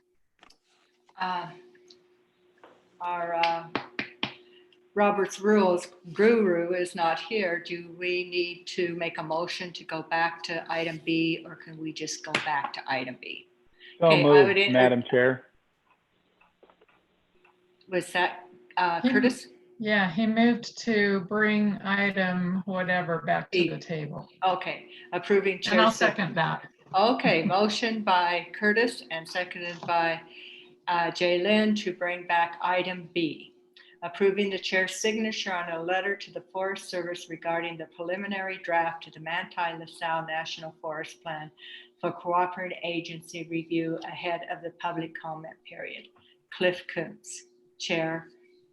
I am assuming you're the chair of the committee. Yes, can you hear me, Mary? Yes. Okay, sorry to make everyone wait there. And also, I should point out that Doug McElhaney's not available, but I have no difficulty talking. So I will just give an overview of things that I didn't already cover a month ago when I got to speak with you all.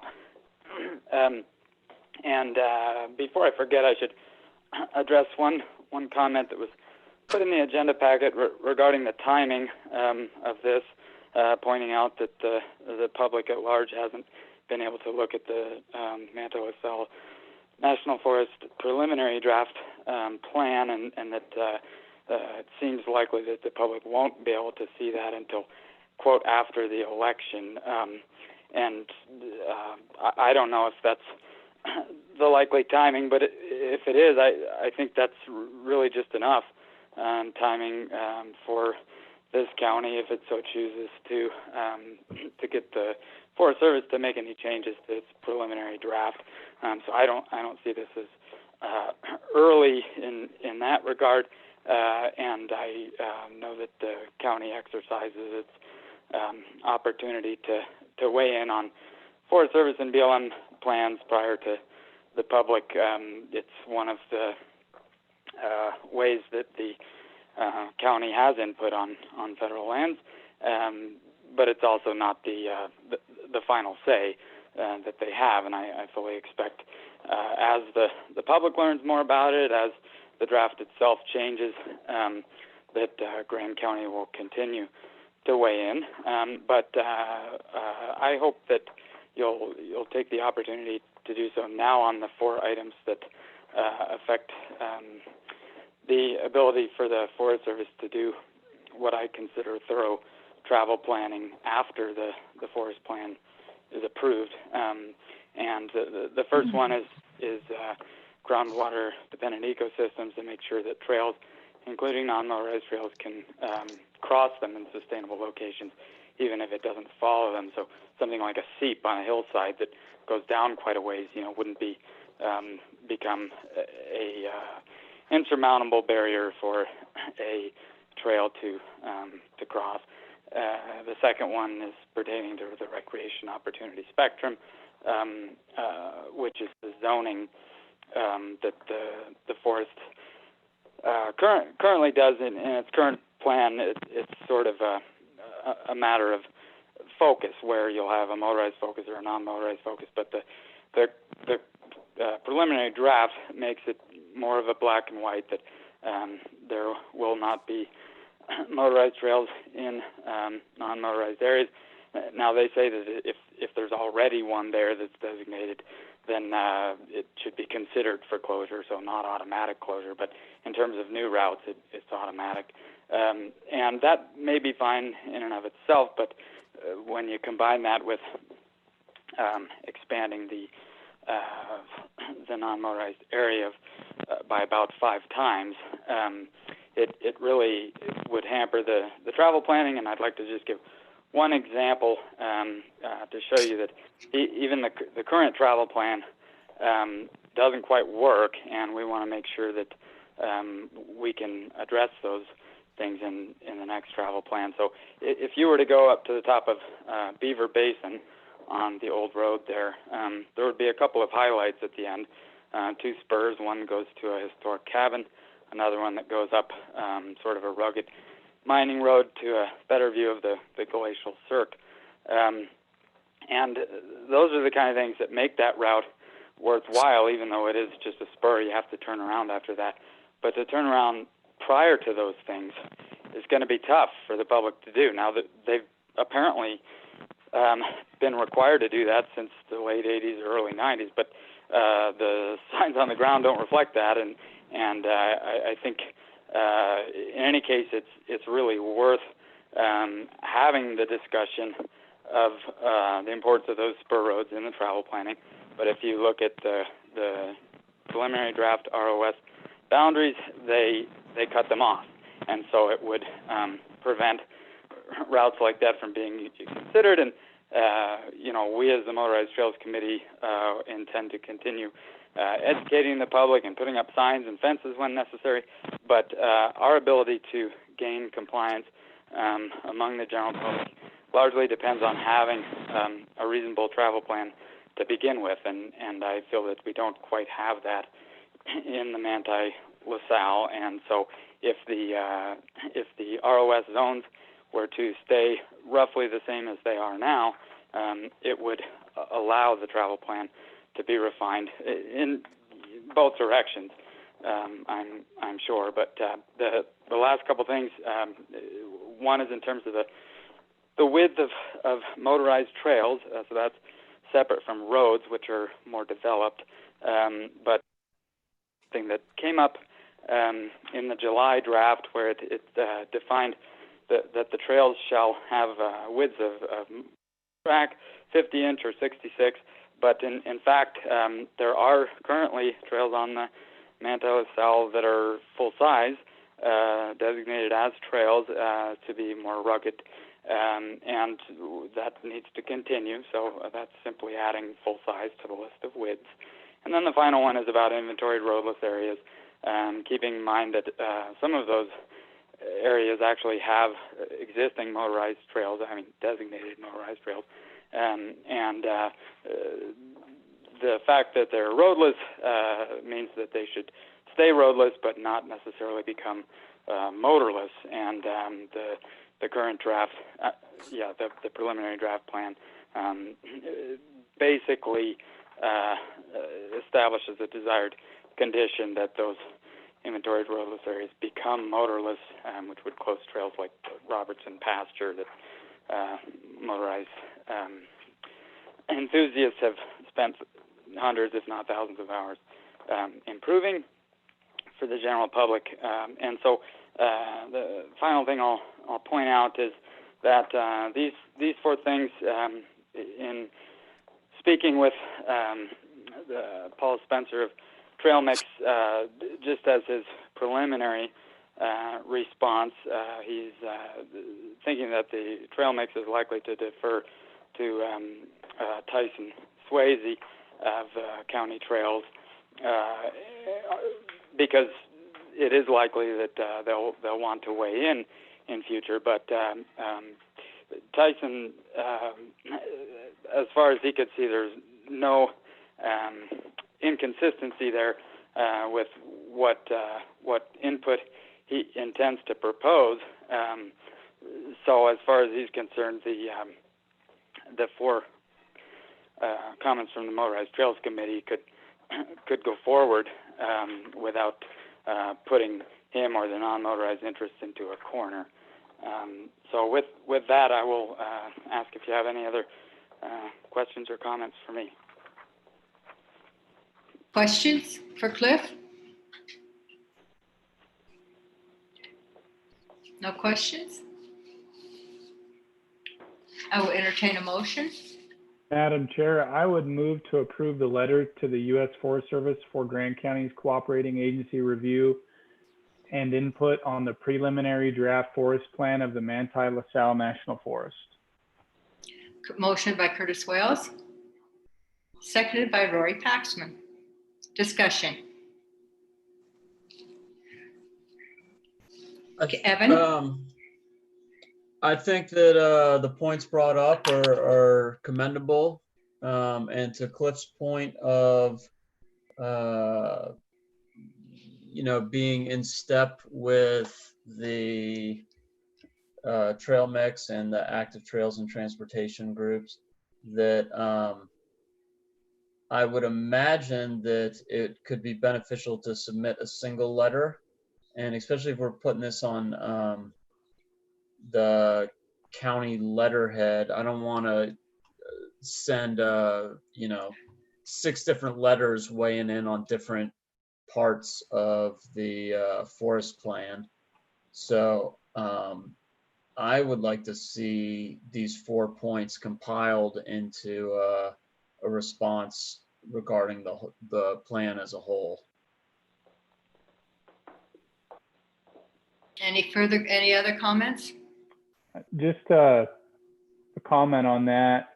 I'm not opposed to that. I mentioned this earlier, kind of envisioned that both the motorized and the non-motorized committees would kind of help advise us, on our comments, and we could kind of workshop that out. I don't know, Cliff would probably know if we merged the contents from this letter to another letter that Commissioner Clapper's suggesting. Does that put us in a crunch as far as the timeline? What's our timeline to do so? Well, I suspect that it should be done within a month, just because the Forest Service is a large agency and it takes a while for them to really process things. And so, yeah, I don't have any problem with the idea of combining things, and perhaps you could approve the contents of this letter, knowing that it would roll into another combined one. But I would want to make sure that it's done, I would say, within a month, because as time passes, our ability to really influence the ship, so to speak, will diminish. Any other discussion? I have a couple of questions if no one else does. And I'm Well, sorry I missed the questions portion. Oh, well, that's okay. That's okay. Well, Questions and discussions can be at the This same one time. might be a question for Mallory, but has anyone actively asked Trail Mix to weigh in on this, or what does that coordination look like to date? We talked about it, and Chris made some phone calls to do some research regarding our MOU, because it's been a little while, and just to respect the process and make sure we were going to be very mindful of the comments that we put forward, and not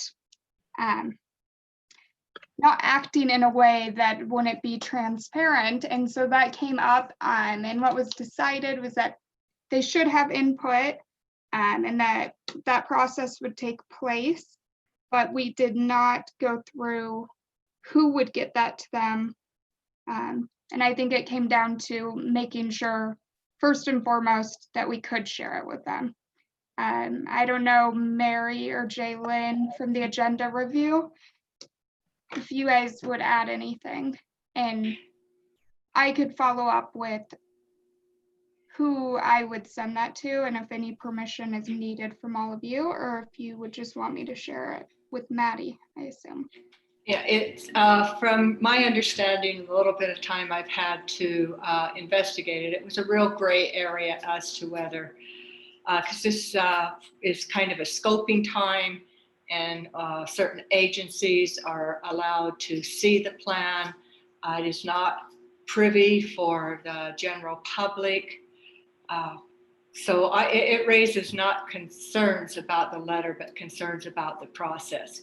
That we are having a group of citizens that, granted, they are a committee that are under the umbrella of the county, but they are a group of citizens, and they're commenting on a plan that our general public has not had the opportunity to look at.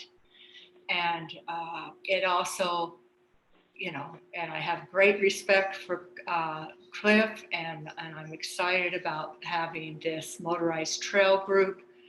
But I also see it as a special interest. I mean, and we're allowing this group to put forth comment ahead of the scoping period, that where all the citizens have the opportunity to study and look at and make comments on this plan.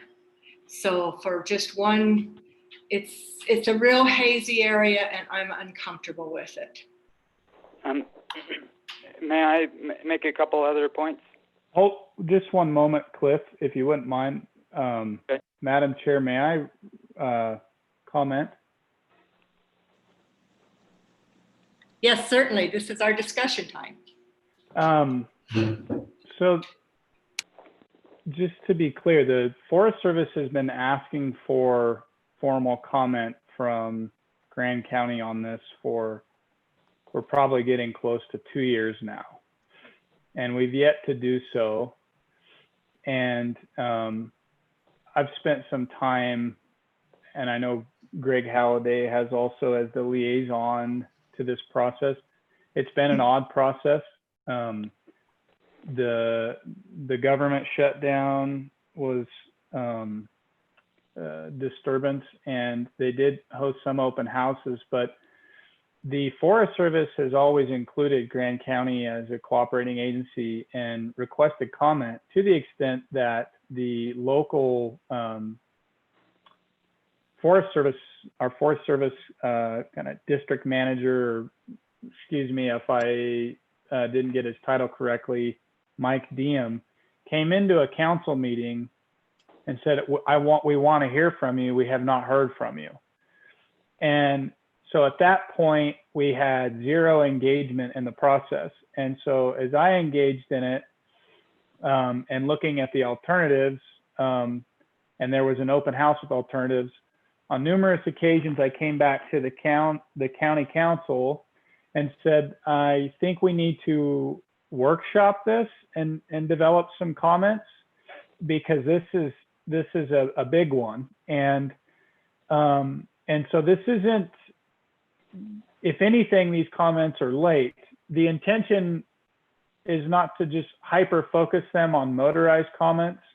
The intention was to collect comments like Evan has suggested and submit kind of this first round of comment to the Forest Service that they've been asking for some time. And that just hasn't materialized, but it's been requested.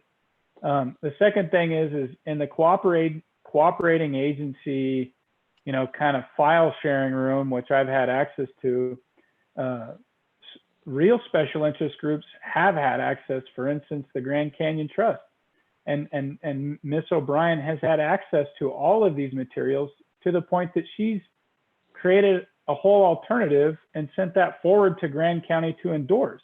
And so I want to stick up for the motorized committee a little bit and say, the county commission has not taken the initiative to build consensus in a formatted letter and send it in. We just have not. And I'm not pointing fingers, but it hasn't happened. And so what this was supposed to be is, and what I've suggested on the record is, we need to reach out to our advisors and our experts on these issues, both motorized and non-motorized, and whoever else is appropriate. We need to collect those comments and input, and we need to work through that together, put it on a letterhead and send it in. And so I resent a little bit that, that this is being treated as a special interest group trying to submit their own comments. The goal has been to develop comments for the county. And so if the answer is, let's take a step back, get some comments from Trail Mix or non-motorized trails and whoever else we feel like, should be at the table, then we should do that, but be timely and efficient in doing so. Thank you, Curtis. Thank you. Those were well thought out. And I don't know if I can jump in now or if there's other commissioners. Yeah, Mary? Mary? Mary, you're muted. Yeah, we're in the discussion time. So at this time, if commissioners ask you, Cliff, for questions, that's how it works. Okay, Greg? Thank you. Yeah, I understand what they're saying. The problem is that this is the only group that we've heard from that I know of. And that's So, and I'm not prepared to put our name on it per se, because it's the only one that we've heard from. And I agree with Curtis. It's somewhat our failing. I went to a few of the workshops. I went to Price twice, and I have not listened in onto the Zooms. This has been a very lengthy and complicated process. And I really like the fact that we have some experts in our county that can look at those maps and decipher them and come up with some ideas. But I would feel more comfortable keeping these comments, but also make in a timely fashion doing our job, which we kind of neglected, and get comments from other parts of the county, from trail mix to, and make perfect. So that's my thoughts. I would like to have a wider group commenting. And To be fair, go ahead, Gabriel. I was just going to say, and the language in this letter reads much more like an endorsement, and I don't know if it makes sense to, as this discussion is suggesting, compiling some comments from these experts, because they have experts information and sort of perspectives on the matter, and presenting them during this period, because this is our chance to present them, but presenting them less as a we implore you to revise, or we endorse these, more so these are some of the suggestions that some partnering committees and associates have prepared, and that we present at this time. So I guess I don't know if I'm making myself clear. Perhaps we can go through this process of compiling these perspectives and suggestions and present them during this period, but less as an endorsement from the commission. I'm not sure if that makes sense, but it's a suggestion. Thank you, Gabriel. Jaylin? Well, to be fair, the Forest Service plan has not been the easiest to access. I tried several times, having been given a link to access it, and I was unable to. I was only able to access it this last time, just right about the time we got this letter to approve. And I believe that was through a lot of hard work from Mallory.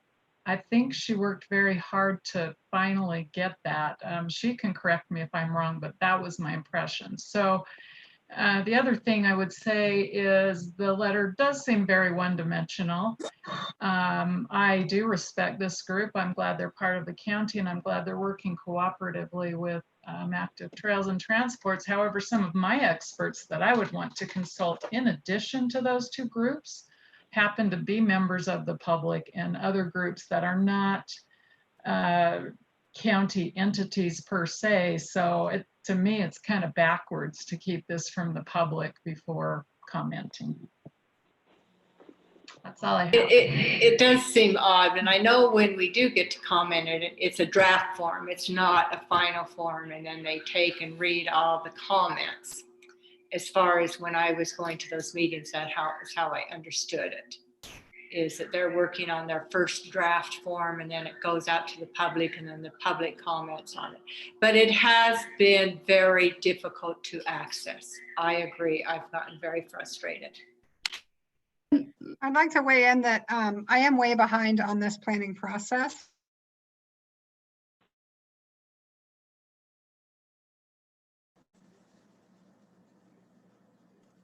And just because the draft is not available to the public, that does not mean we can't seek input from individuals and organizations in Grand County that could advise us.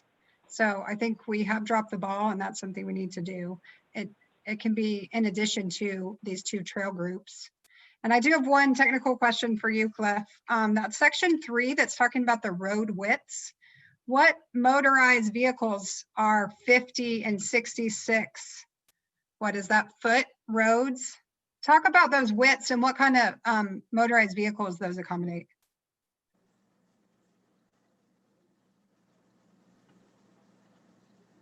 By side, but quite a few side by side.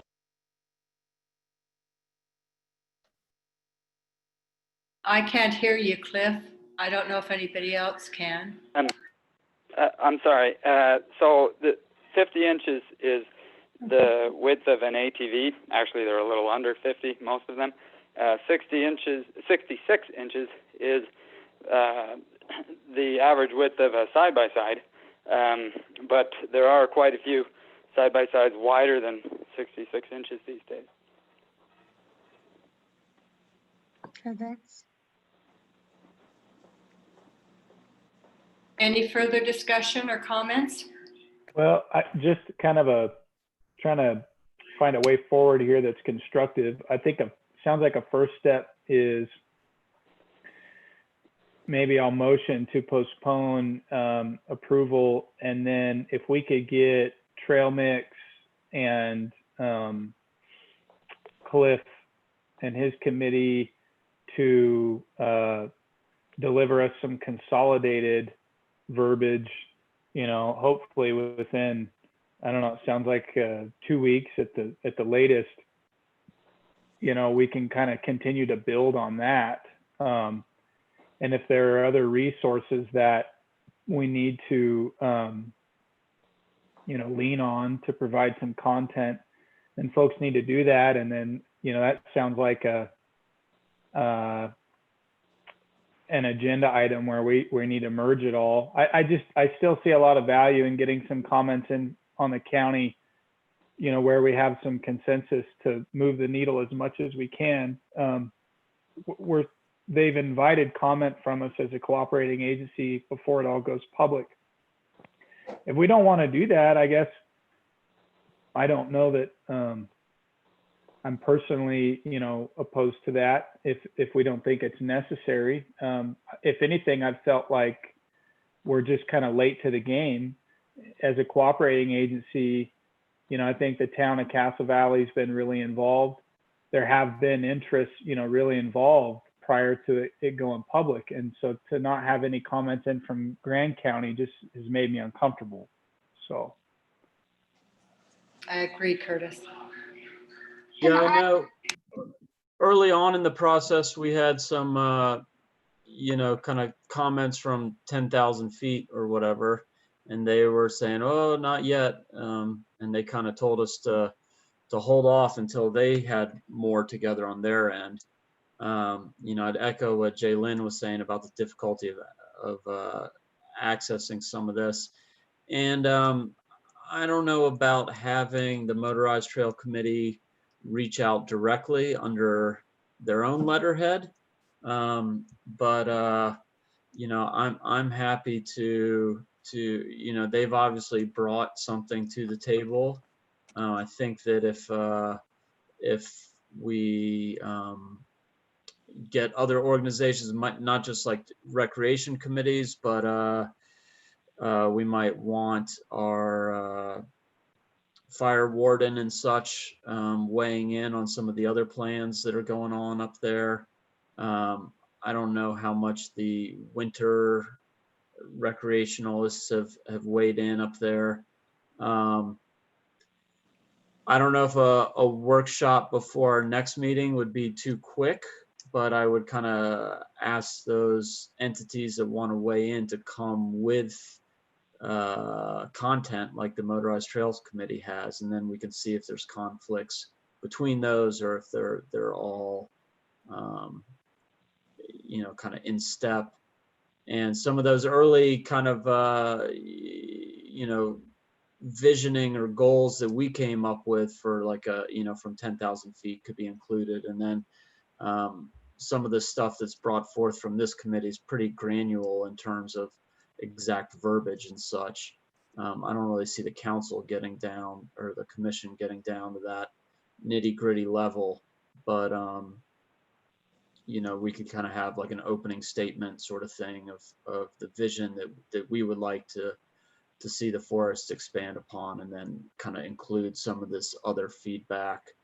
And I don't see why that couldn't happen at the first meeting in October, and hopefully that's well within the Forest Service timeline, since early on they were asking us to pump the brakes. So I would make a motion to postpone approving this letter on county letterhead until our first meeting in October. Is that a substitute motion? I believe so. I'm not sure if Curtis made a formal motion, but he kind of threw out that idea. So I wanted to echo that. Was there a second on Curtis's motion? Yes, there was. Curtis motion, Rory seconded. Now Evans made a substitute motion that we post. What was your motion, Evan? Say it again. Postpone until the first meeting in October, after a workshop to happen before then. My concern, I think that's great, but I think we should, it's going to be hard to have the letter written by that meeting to approve. It could be worked out on the first, and we could either have a special meeting and pass it, or do it on the second meeting in October. See what I'm saying? Yeah. Yeah. I guess the timeline maybe is still a little unclear. I think we should well, I'll second the motion, I guess, if it hasn't gotten a second. Okay. And second then I think I did follow all of the structure from Commissioner Clapper on his proposed process, but I think we just need to figure it out with some efficiency. And I think if we could, I'll email Mallory and let her know who we would like to, which at least county folks that we would like to be working on some comments immediately. That would be really good for folks to bring their comments, to the workshop, and then, merge them into the letter, and also maybe task Mallory with reaching out to the Forest Service and letting them know that, we're getting close to some substantive comments on county letterhead, but we're just not quite there. That sounds good. Gabriel, one of the groups that I was thinking might really want to be involved in this is the watershed group, because LaSalle's is our aquifer, and they might have some comments. So I think, bringing in trail mix, motorized trails, the watershed partners, I don't know, but yes, I think a workshop would be worthwhile, and reaching out and asking some people that might have some expertise. Great. I'll be sure to get them on board. Just one point of clarification, because Evan mentioned that the motorized trail group potentially writing their own letter. And this is an advisory body, and the county has never, and should never, in my opinion, authorize advisory bodies to submit their own letters. And we've had issues with that in the past in the county, with advisory committees and individuals on them empowering themselves to speak for the county when they had no authority. So just to clarify, my recommendation, I do think what we're all talking about is these groups, including the motorized trail group, would bring their comments in a proposed letter to this workshop and not submit anything on their own. Yeah, that's exactly what we're talking about. That was never proposed, that the motorized trail committee get out ahead of anybody with their own letter. What was suggested, that I suggested, was that since, which I think is wise, and I commend Cliff for already having some dialogue with the non-motorized folks is to, you know, also have them work on some comments. So. It sounds like, and I think I'm glad that we're moving forward and doing something. It's been such, I mean, if you've looked at that plan, it's huge. It's hard to digest. It's hard to get to. So it took a little spur to get us going. So we have a motion on the floor to have a workshop before our next meeting in October to start to bring the groups together and get a formalized letter to send to the Forest Service. Any further discussion? Okay, motion from Evan, seconded by Curtis. All in favor, say aye or raise your hand. Aye. Aye. Is that unanimous? Passes unanimously. Thank you, Cliff. Thank you very much.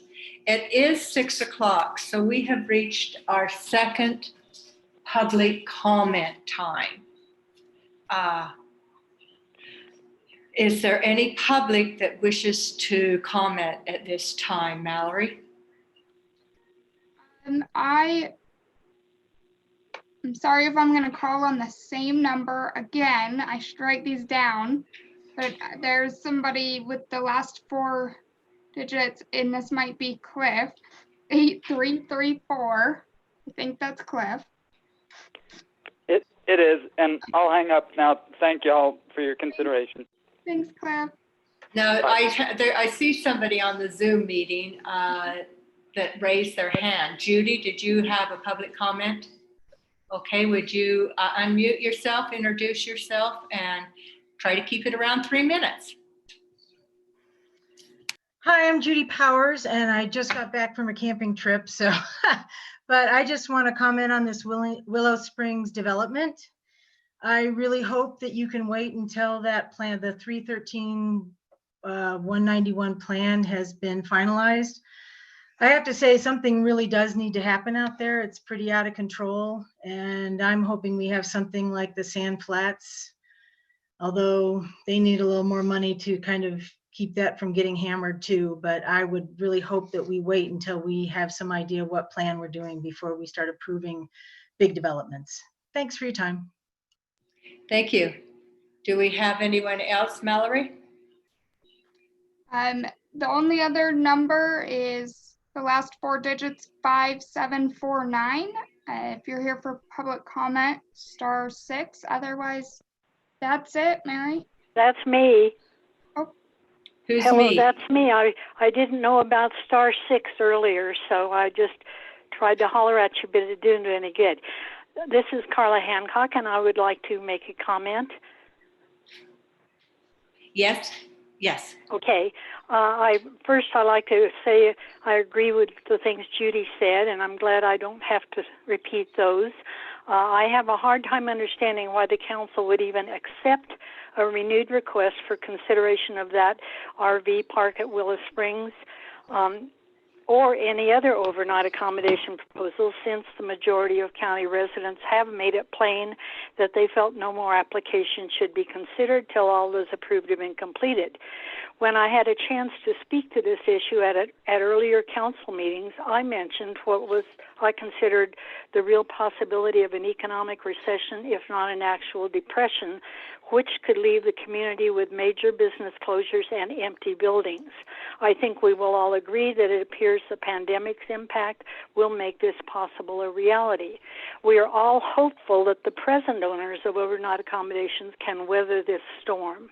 It seems extremely unwise and unfair to approve any competitive proposals at this time. You council members owe no favors to new businesses and do have a responsibility to help your own people get through this crisis. Please just say no. And that's Thank you. it. Thank you. You're welcome. Thank you, Carla. Is that anybody else, Mallory? That is it. Okay, thank you. That will conclude our second portion of the public hearing, our public comment, excuse me.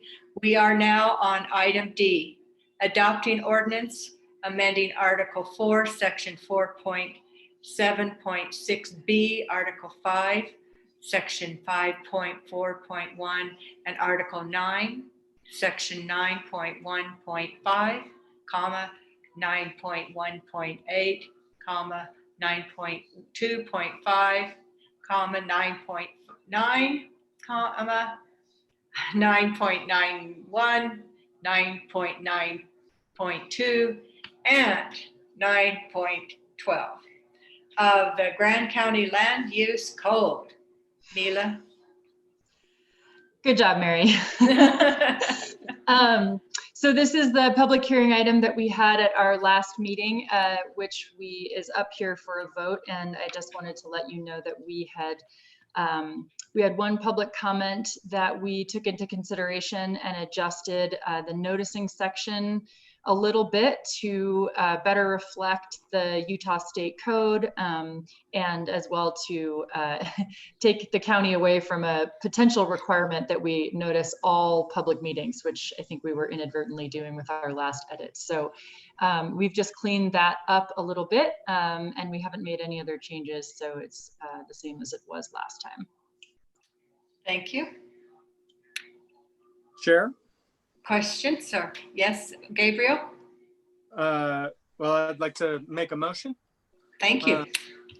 I move to approve the revisions to sections 4.7.6.b, comma 5.4.1.a, comma 9.1.5, comma 9.1.8, comma 9.2.5, comma 9.9, comma 9.9.1, comma 9.9.2, and 9.12 of the Grand County Land Use Code as stated in Exhibit A to the proposed ordinance considered by the commission.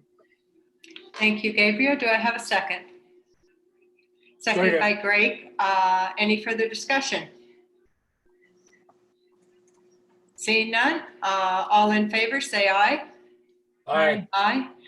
Curtis and Rory, is that an aye? I wonder if Curtis left. Curtis? Okay, passes with everyone present, 6-0 with Curtis Wells not being available.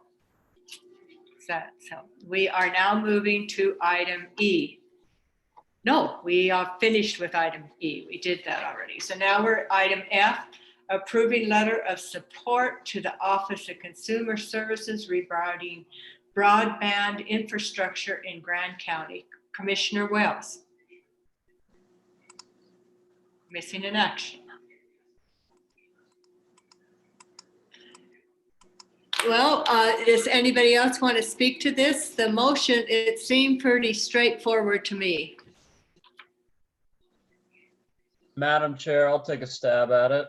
Okay. Let me just pull that agenda item up on my machine.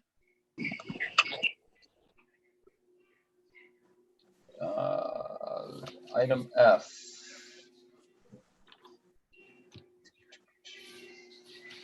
Sorry. Just say, I move to approve a letter of support. I move to approve a letter of support to Michelle Beck in regards to broadband infrastructure in Grand County. And Grand County. I'm glad I could help. That was. Thank you. Motion by Evan Clapper. Do we have a second? Second. Second by Greg Halliday. Discussion. Sorry, I had to step away. Thanks. Well, Ed. Great agenda summary there, but it works. The only thing I would, Mary, are you there? Yes, I am.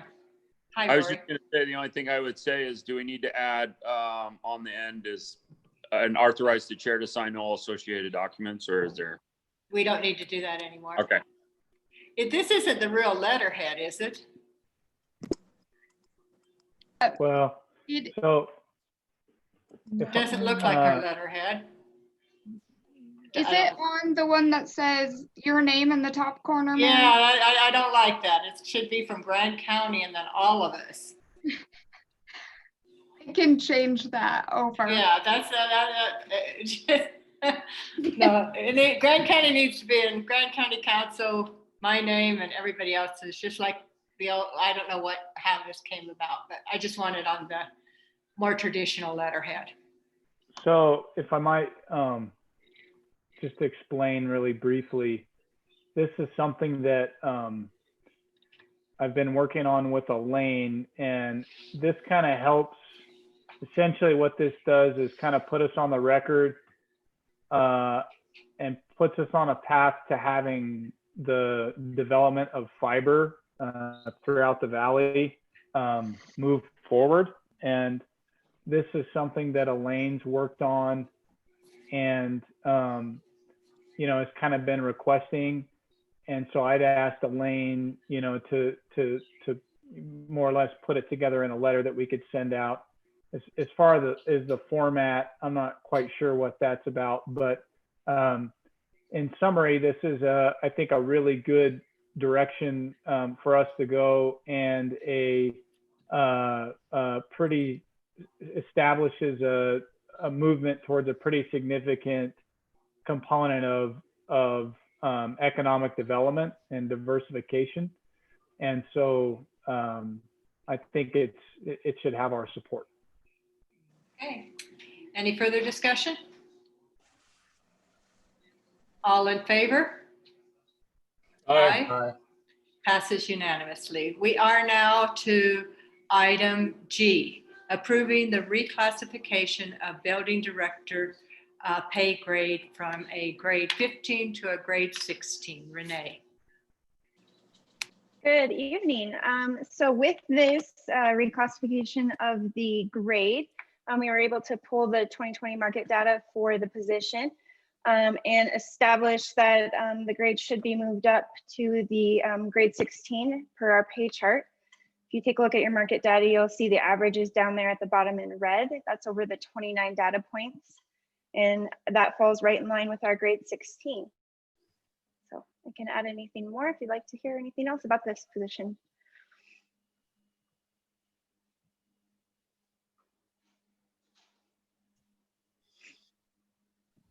I will add that the chief building official does have to have 8 state certifications that do need an ongoing recertification every year.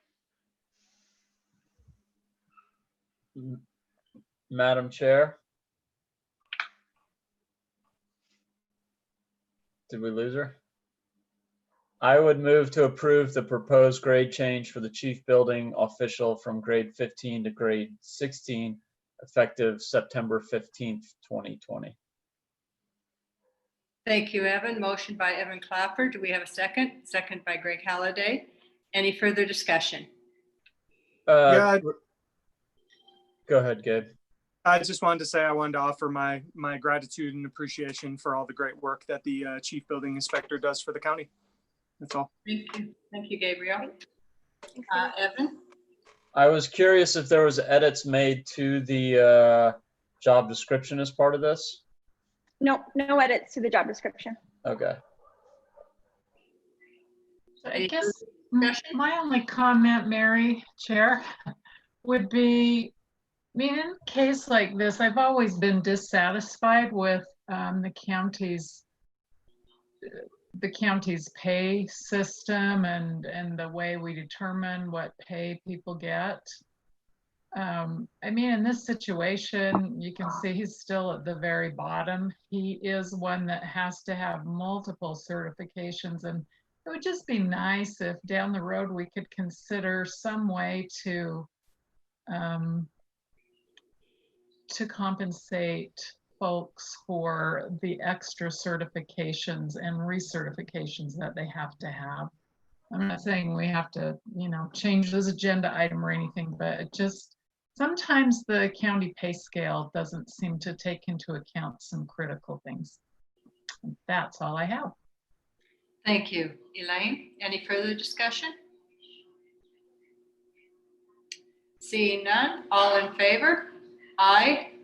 Aye. Passes unanimously. Adopting, excuse me. Adopting resolution allocating mineral lease funds and state help received by the state of Utah during calendar year 2020 to eligible special service district under and or the school district.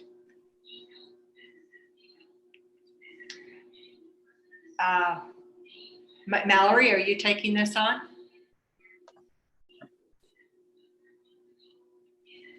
Yes, I can take this on. So Chris plugged in all of the numbers from earlier, and he updated this one along with the other ones with everything that he took away from the workshop earlier.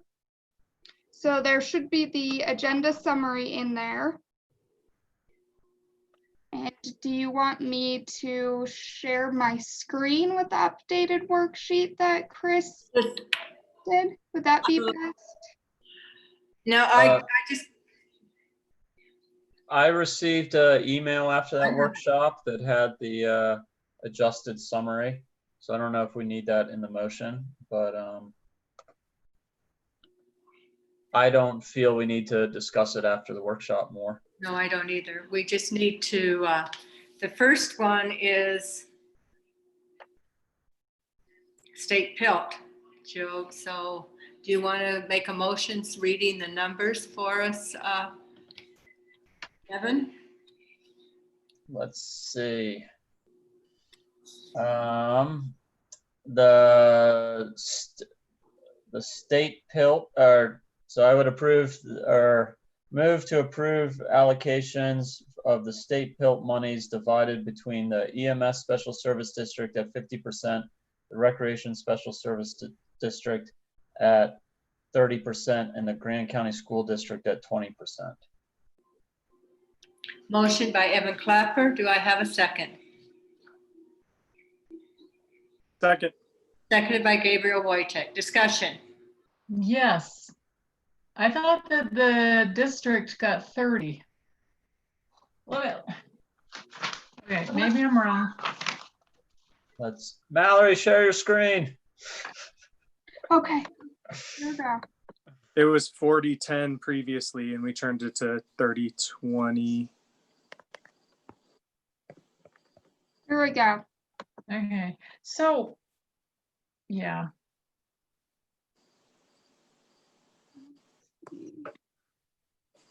I mean, really what we've read in the past has been the body pretty much of the email that Chris sent that had the allocations for, yeah, for all of those things, at least for the mineral lease and the PILT. They were all together, and there should be more than just PILT in that motion, is my suggestion. I thought we were doing each one individually.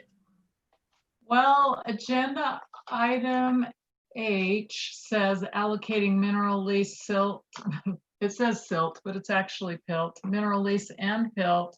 Then the next item is state payment of SRS, secure rural schools.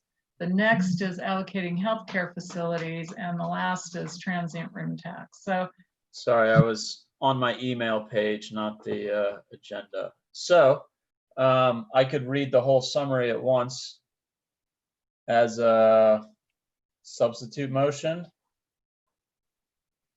So Christina, I would like to make sure we're doing this correctly. Are you still with us, Christina?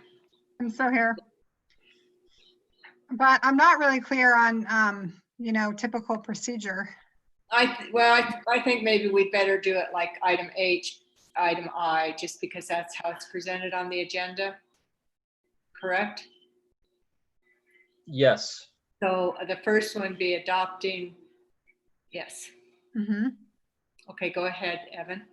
Sorry, I still don't have my agenda summary in the window. So the item H was the UDOF mineral lease, the DWS mineral lease, and the state PILT.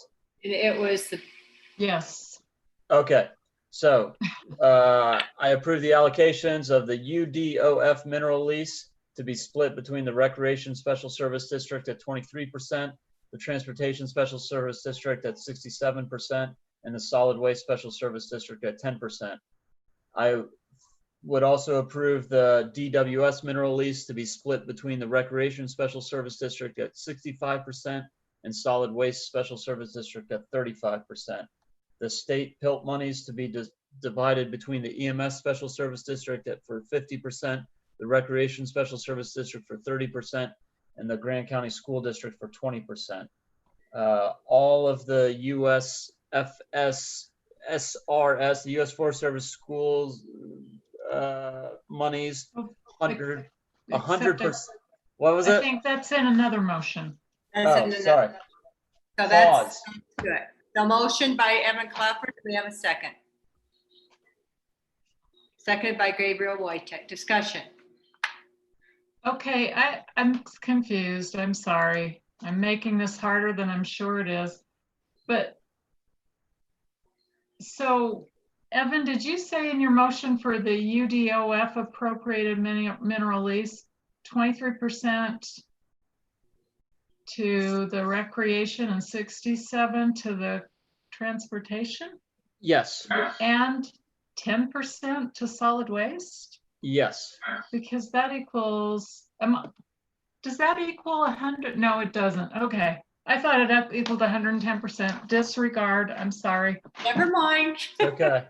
I'll quit doing the math. You can stick to the grammar. That's fine. Okay, motion by Evan, seconded by Gabriel. Any further discussion? Calling for a vote. All in favor? Aye. Aye. Aye. Okay, passes unanimously. Item I, approving letter and state payment option to receive U.S. Forest Service Secure Rural Schools funds and approving proposed allocation to eligible entities of 100% to the title projects earmarked for schools and county roads. So that looks like that is 100% to the school district, the Grand County School District. yes. So want to put that in a motion? Yes. Yes, I do. And I'm jumping between, almost there. Oh my gosh, there's a lot of attachments. Okay. I would move to keep the current secure rural school fund allocation of 100% going into the Title I category, with 100% to be allocated to the Grand County School District. Second. Motion by Evan, seconded by Greg. Discussion. No, it wasn't seconded by me. It was Wojtek. Wojtek, okay, Evan, motion, seconded by Gabriel. Further discussion. All in favor? Aye. Aye. Passes unanimously. We are to J, adopting resolution allocating healthcare facility sales and use tax revenues received during calendar year 2021 to eligible entries. Do you want to do that again? Yeah, I would move to adopt the resolution of the Grand County Commission allocating healthcare facilities sales and use tax revenues received during calendar year 2021 to be distributed quarterly by the Grand County as drafted by the workshop. At 60/40, I think it was. Yeah. Okay. Is that clear enough, Quinn? 60% to the. Yeah, I got that one. It's the other one, but I'll figure that out later. Okay. So, Mary, sorry, I'm going to talk again. Good. This is not math this time, but in the resolution, bottom of page 2, it says, I know that Evan's motion was correct. He said 2021, but that resolution says during the calendar year 2020. And maybe I don't understand how this works, but it seems like that should say 2021 as well. I think that along with the silt is on me. Okay. I believe, Jaylyn, I believe the resolution is dated for today. So the No, resolution there's is a a 20, date. but the resolution but is a 2020 resolution affecting 2021. the taxes collected will be collected during 2021. Yep. And if you look at page 2, end of page 2 on the resolution, it says now therefore be it resolved, revenues received by Grand County, Utah Tax Commission during calendar year 2020 shall be allocated as follows. That should say 2021. And then down below, yes, we did pass it on the 15th day in 2020. Great. Good catch. Thank you. I'm redeeming myself. Yes. Editing is second to none. Mike? My computer. Just to weigh in, I agree with Jaylyn, and the way the motion is worded, we don't need to worry about it, and we'll correct that in the resolution. Okay. Right. He made the correct motion. Yeah. He did say 2021, so. But we do appreciate the comment, Jaylyn, so we can fix it. Yes. Okay. Anyway, we still don't have a second on the motion, Jay, do we? Oh, no. I'll second. Second by Jaylyn. Discussion. Now we have to repeat all the discussion. All in favor? Aye. Aye. Passes unanimously. Okay, that was Jay, correct? Yep. Okay. Okay, adopting allocation of transient room tax mitigation funds for calendar year 2021. Madam Chair, Yes. I move to direct the Budget Advisory Board to draft for inclusion in the 2021 transient room tax budget allocations as below: $300,000 to the Solid Waste Special Service District. Motion by Evan, This is Wojtek, I'll second. seconded by Gabriel Wojtek. Discussion? All in favor? Aye. Aye. Aye. Passes unanimously. Thank you. We are to the consent agenda, approving local consent for the temporary beer permit for Scott's on the Rocks, Moab. Somebody want to make a motion to approve the consent agenda? Mary, can I chime in really quickly? I did send an updated one earlier today, so please reference that one, and I can share my screen with that if that would be helpful. I'll make the motion. Okay. I move to adopt the consent agenda with item L, which is the beer permit for Scott's on the Rocks, to be contingent upon approval of the special events COVID-19 template. Motion by Jaylyn. Seconded by Lori Paxman. Okay, discussion.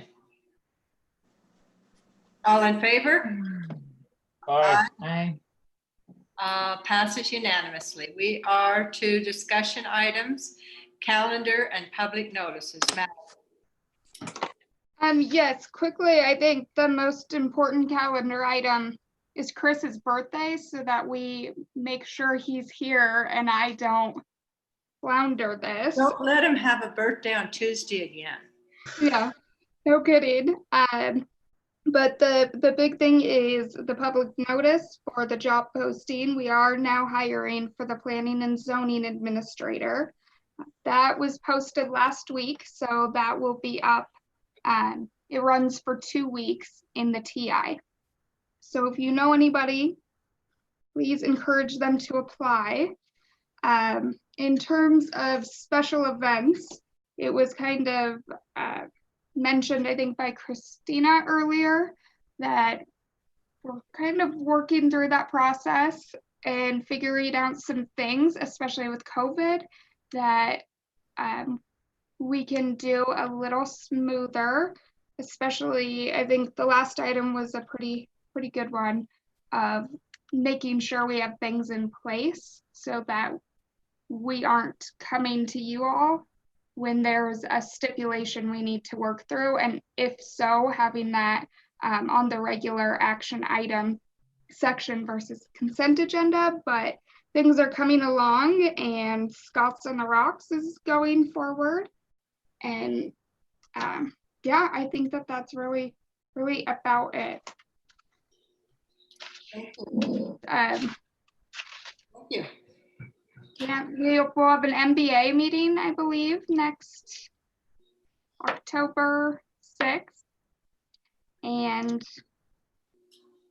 that's all We'll I have have. an MBA and a workshop that day then.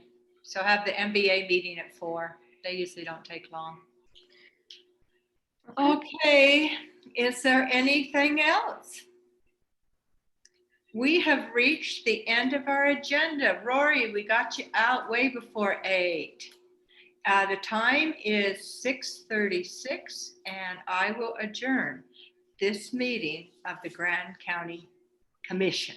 Thank you. Thank you for your patience. Thank you.